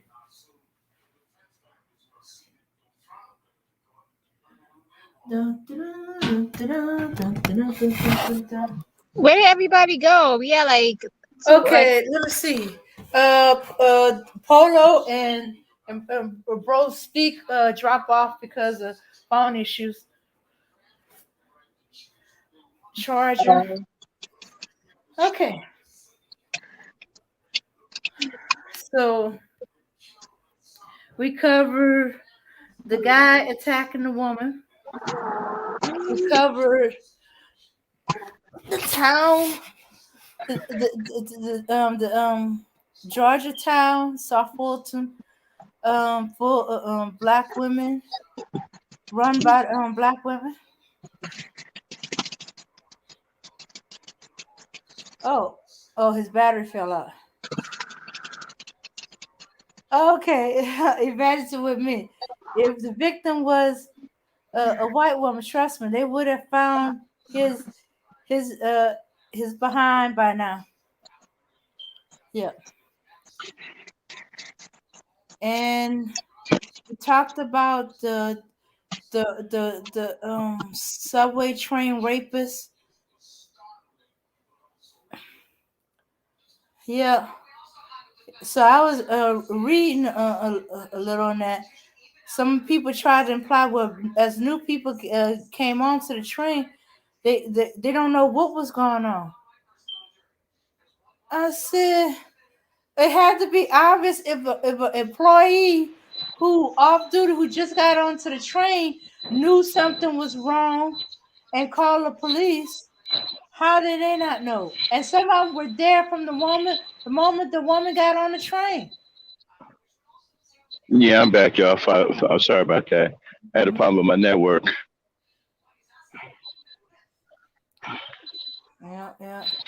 Yeah. So where are we? We're just rehashing. I mean, we was just going over what we already talked about. Mm-hmm. See, I heard a lot of tourists that go to DR don't come back. The street drug the tourists, and they find their body somewhere in the bush. Well, bring me up to speed. What was y'all talking about? Like, what was y'all, Charlene? What was y'all talking about? No, we wasn't really talking about anything. We was talking about Mm-hmm. the same thing about the whole subway, about how she Let me got punched on the floor and dragged. let me ask you a question, right? Well, I ask all you women. Do you think it matters whether the guy in the elevator do the woman or not? Yes, it matters. Okay, so No, it don't. Whether he knew her or didn't know her, he still attacked her. I mean, mm-hmm. in some sense, they'd be like, if he knew her, then it's a really a very bad safety concern. And you know, we got to be fair for the safety in general. Only thing where I think no, whether he knew or she knew him or not, is if for arrest. You know, hey, I know That's him. true. Or I've seen him around. He's been around this way, that way, this way, or he's in my building, or blah blah blah. Yeah, I'm telling it. It makes it easier for him to be tracked down and be taken off the street. But beyond that, know you or not to know you, attack. And men are like that who attack a woman, he'll look for any excuse. She could not say anything at all to him. He might have attacked her for giving if she gave the money. He was looking for an excuse to attack her.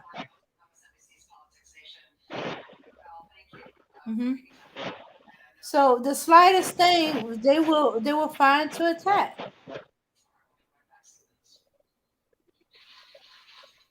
Mm.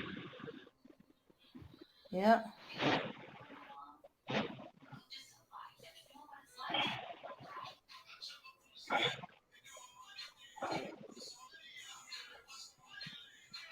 Yep. She might have See, gave him. my whole thing about it is that we got too many worthless dudes in the community that don't contribute to black society. They don't even contribute to their own lives. They're just lurking around looking to cause mischief.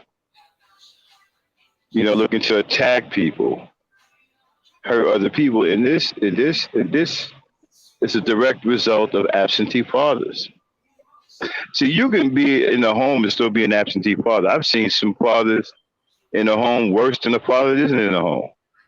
Facts. Yes. Right. So all of this is because there are no fathers, and you know, and black men just don't want to address this. You know, you know, you can't blame this on black women. Okay, as a father, as a man, it's your job to keep the boys in line and to raise decent young men. You aren't doing that, and these guys are running around becoming career criminals at the age of 18 and 20 years old. You know, when the poor little girl, Sunny Bell, was murdered, right? The five dudes that they caught, they were the age range of 20 to 29. That is the prime years of our life as men.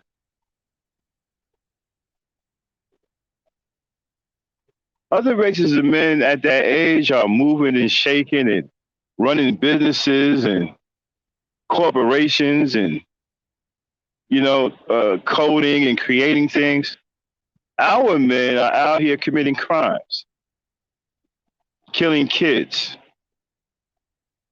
I don't understand why that doesn't bother a lot of black men, especially some of the black men that come on this channel. They don't even mention anything like that. They'd rather go and talk about what the black woman is doing and what she isn't doing. And You're not concerned with our men at the age of 20 to 29 are committing violent crimes and going to jail for the rest of their lives? I don't understand that. I don't understand why that doesn't give these guys pause and why they aren't concerned about that. Seem to be more concerned with who the black woman is sleeping with, who she's spending the child support money on, arguing about child support payments, and having large panels about age consent laws. And when it's legal to have sex with a girl as young as possible. And if they're not talking about that, they're talking about having sex with non-black women. What about the fact that from age 20 to 29, our men are going to jail, getting long sentences, life sentences in many cases, for murdering young children, murdering women? I don't understand why that's not a, I don't understand why these guys don't do any shows on that. I just don't understand it. Somebody help me understand that.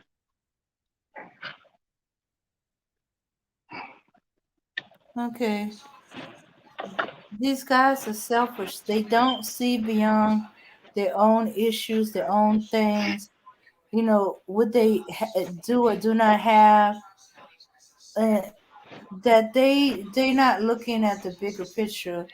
Yeah, but how do you ignore something like that that's plastered on the news and just go right past that and get to whatever you could find to say against the black woman about? It seems like some dudes, their whole thing is to find something negative about the black woman and ignore everything about what's going on with black men. This is why you got that fool Chaka Amos sitting up here talking about black female predators, which I think is the most asinine. What are you even talking about? Black female predators? I wonder if he's looking at this video that we just saw and still thinking about black female predators. How the hell do you see what's going on out here and got the nerve to come out of your face with black female predators? I mean, that's the craziest thing I ever heard. Like, are you totally out of touch with reality? That's like you taking somebody to the bus stop, right? Taking them physically to the bus stop, pointing at the sign that says bus stop, and they still don't know where it is.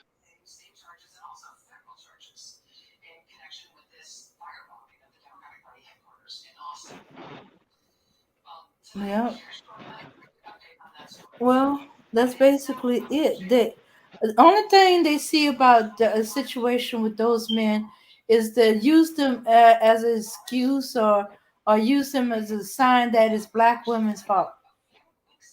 How is it the black woman's fault? First of all, the black woman is not a man. So how is it her fault? Oh, because in their mind, she raised them and they became like this. Well, the reason why she raised them is because you walked out on her. You should have been there raising them. Mm-hmm. So I don't hear that. Well, she raised them, yeah, because she had no choice. Mm-hmm. You put her in that situation.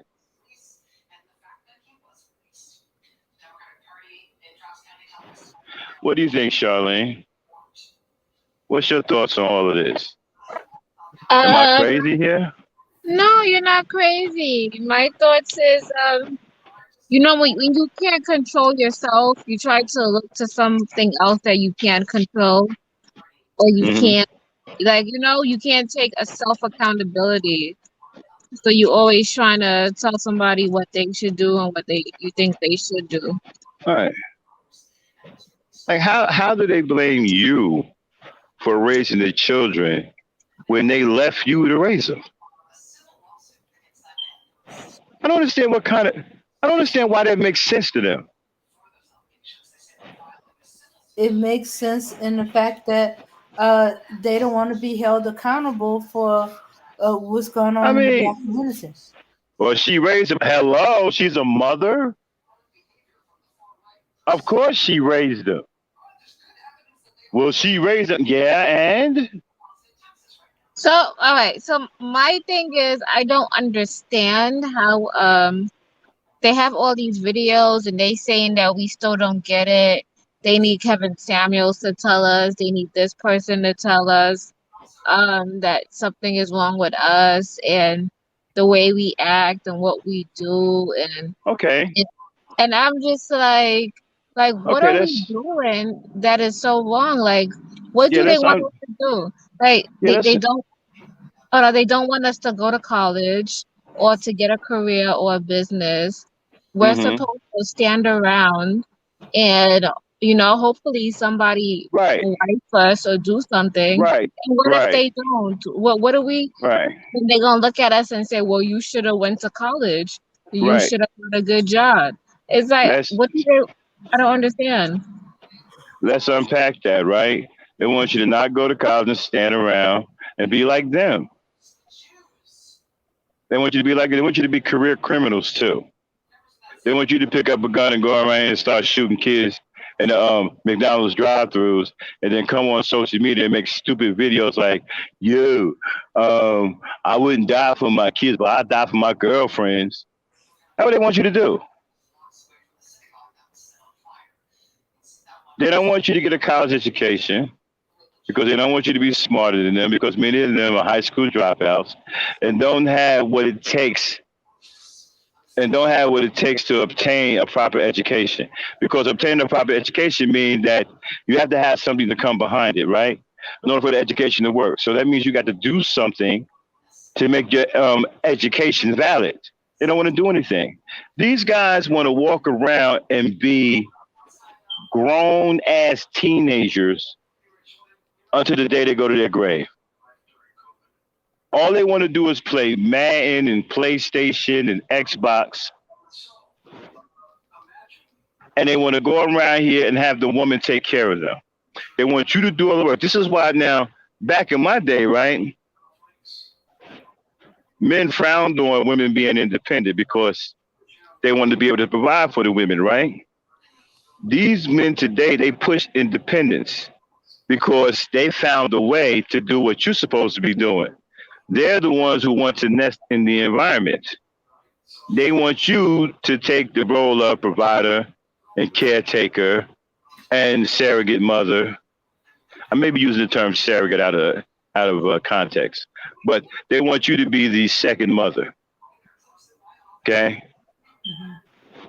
they don't want to have no responsibilities, and they want to go around here and adopt a dog mentality, sniff butts, and have sex with whatever person that they want to have sex with no consequence or no responsibilities and no attachments. But they want to do that to age 90. Age 90. And then if you say something about it, you are the one with the problem. You are the one that is causing problems with black men. You're the reason why black men are no longer in the homes. And you are the greatest threat to the health and well-being of a black man, which I can't understand how a black man can come out of his face and say something like that, especially someone who claims to study black history. Now, I'm not sure what the hell you're looking at in black history, but to say something like that, I mean, to have the nerve to say things like that, and you call yourself a teacher of black history. Mm-hmm. Unbelievable, man. And this is embarrassing, man. And these guys now, I don't have no respect for these guys. I really don't. And I know that they don't care about that, but I don't care that they don't care.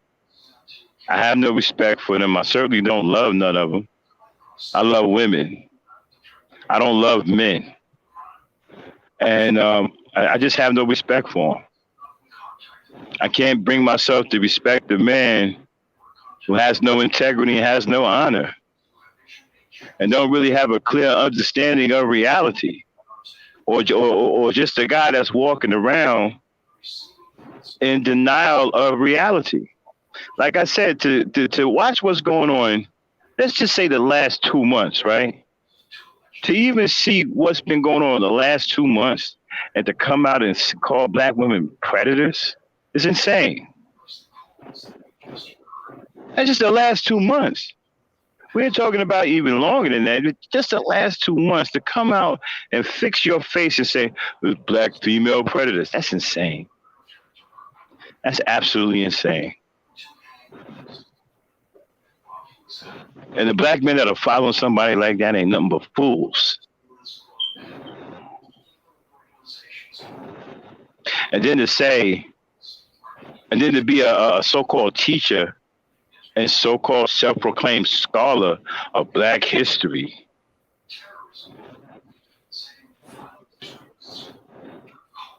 And then you come out and fix your face to say that the single biggest threat to a black man's health and well-being is the black woman. Man, are you crazy?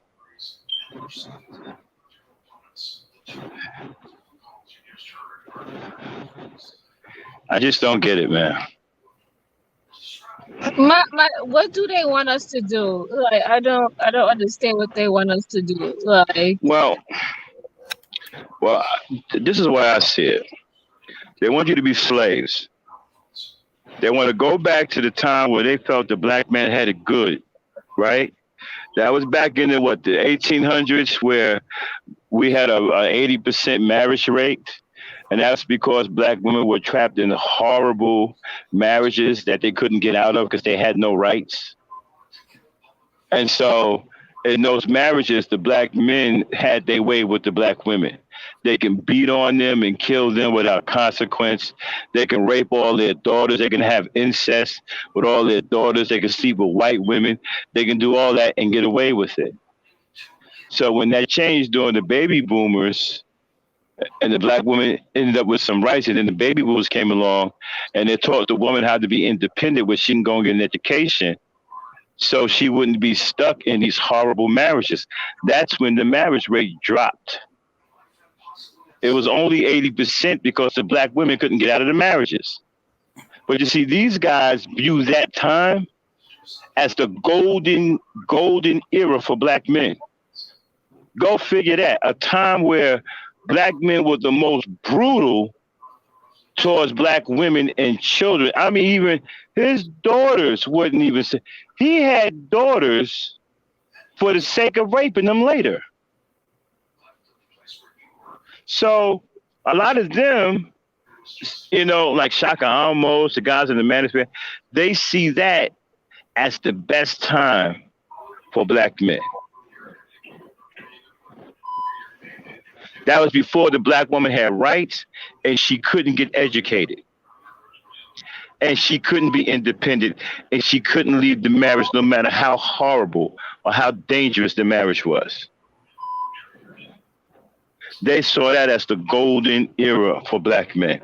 And that's the era that they want to bring back. They want you to have no rights. They just want you to be a sex slave, and they want you to produce female children for them to have sex with.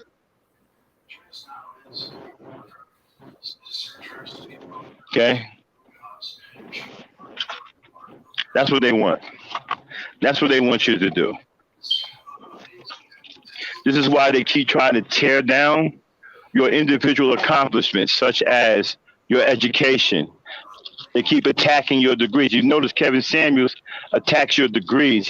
He attacks your college education. Okay? They're trying to take away your rights. They're trying to take away your independence. They want you to have no help, no allies, no education, no way out. So they can be the animals that their forefathers were.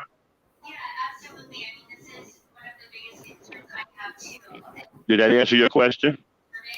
Sorry, I was a little long-winded. No, that answered my question. That did. That answered my question. My thing is like I feel like they do not have any empathy for Black women, for where they grew up at, what they Of had to course go not. through. You have to be a human being to have empathy. These guys are animals.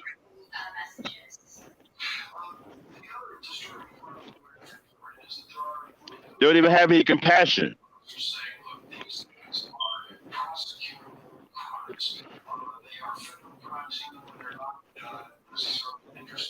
They don't even have any respect for life.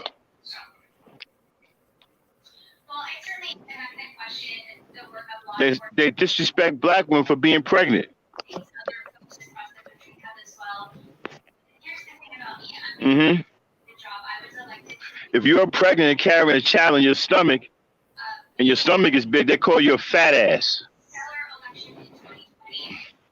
Absolutely no respect for life.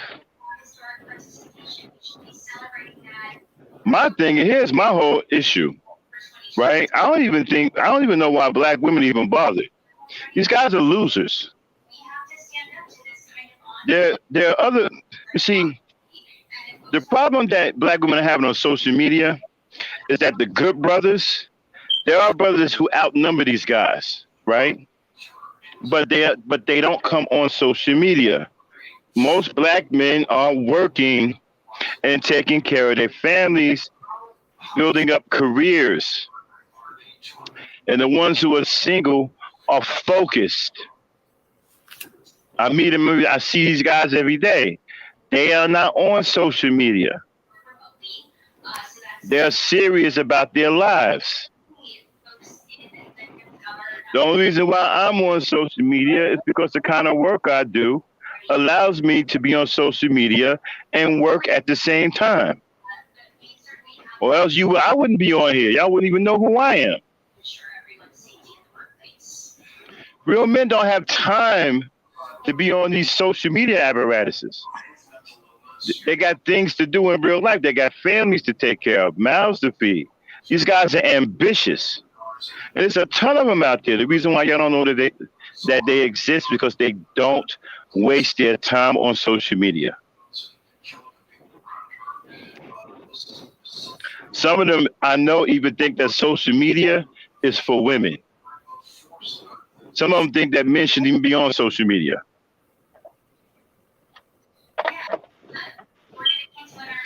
And that's why y'all think that there's no good men out there because they don't come on social media. You might see a bunch of them on Facebook. A lot of them like Facebook. But they don't come on YouTube and places like that. They don't do it. And you got these loudmouths like Kevin Samuels and bitch niggas like him. You know, they're the loudest voices on social media. So Black women get lulled to sleep, and you think that this is a representation of Black men when it's not. All Black men don't side with these guys. I said several times, the biggest mistake that these fools make is they think that all Black men think like them, and we don't.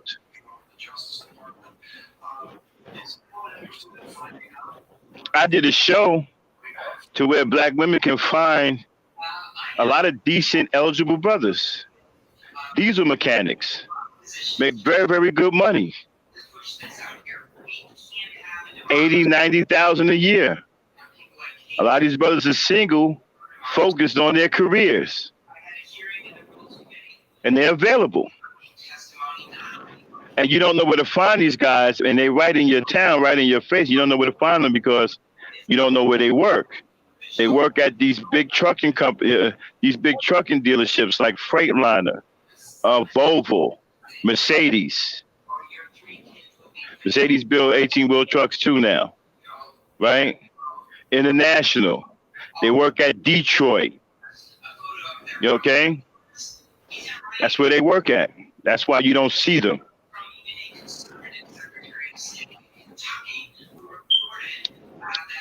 I did a show. Me and Dane did a show where we outlined on where these guys are and how to get access to these guys. They're right in your town. You know, the local truck dealership in your town, right? Find a local truck dealer. 9 times out of 10, there's a Freightliner or a Volvo or International somewhere close to you. That's where most of these guys are. That's where they work. Go hang out over there at lunchtime. When these guys come in, and check this out. When you go over there, look at the parking lot. Look at the nice cars in the parking lot. Jaguars, F4 250s. Some got 350s out there. These guys are paid. If someone intimidates, threatens, or coerces those who administer our elections, these local election officials. Go ahead, Lawrence. Sorry, Senator, my question was imagine how much speeding there would be in our highways if no one ever got arrested for speeding, ever. And that's where we are. Yeah, remember they do. They hate pregnant women.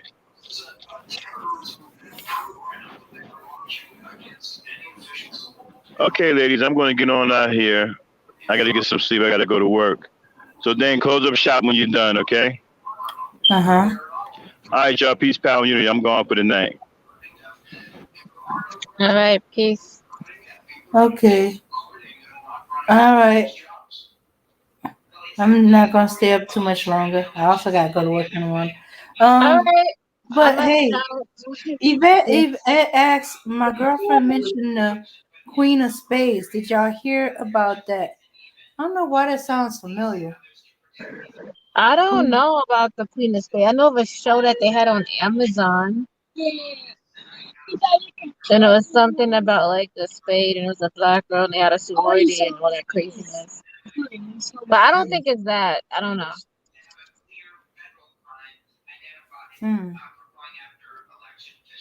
Well, okay. But I'm gonna hop down. Thank you, Jane, for having me. And Black Knight. I hope you guys check your Cash App. You guys will see I sent you something. Yes. And Thanks, Charlene. have a great night. You too. All right. Okay, everybody. Yep. Remy, they definitely do hate pregnant black women because the fear child support, the fear responsibility, and taking care of the kids.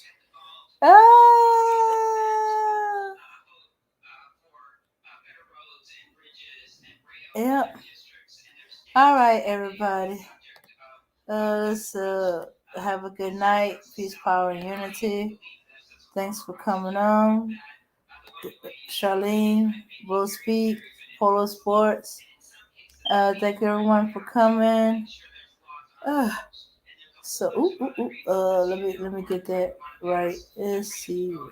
Cause we are leaving out with some music.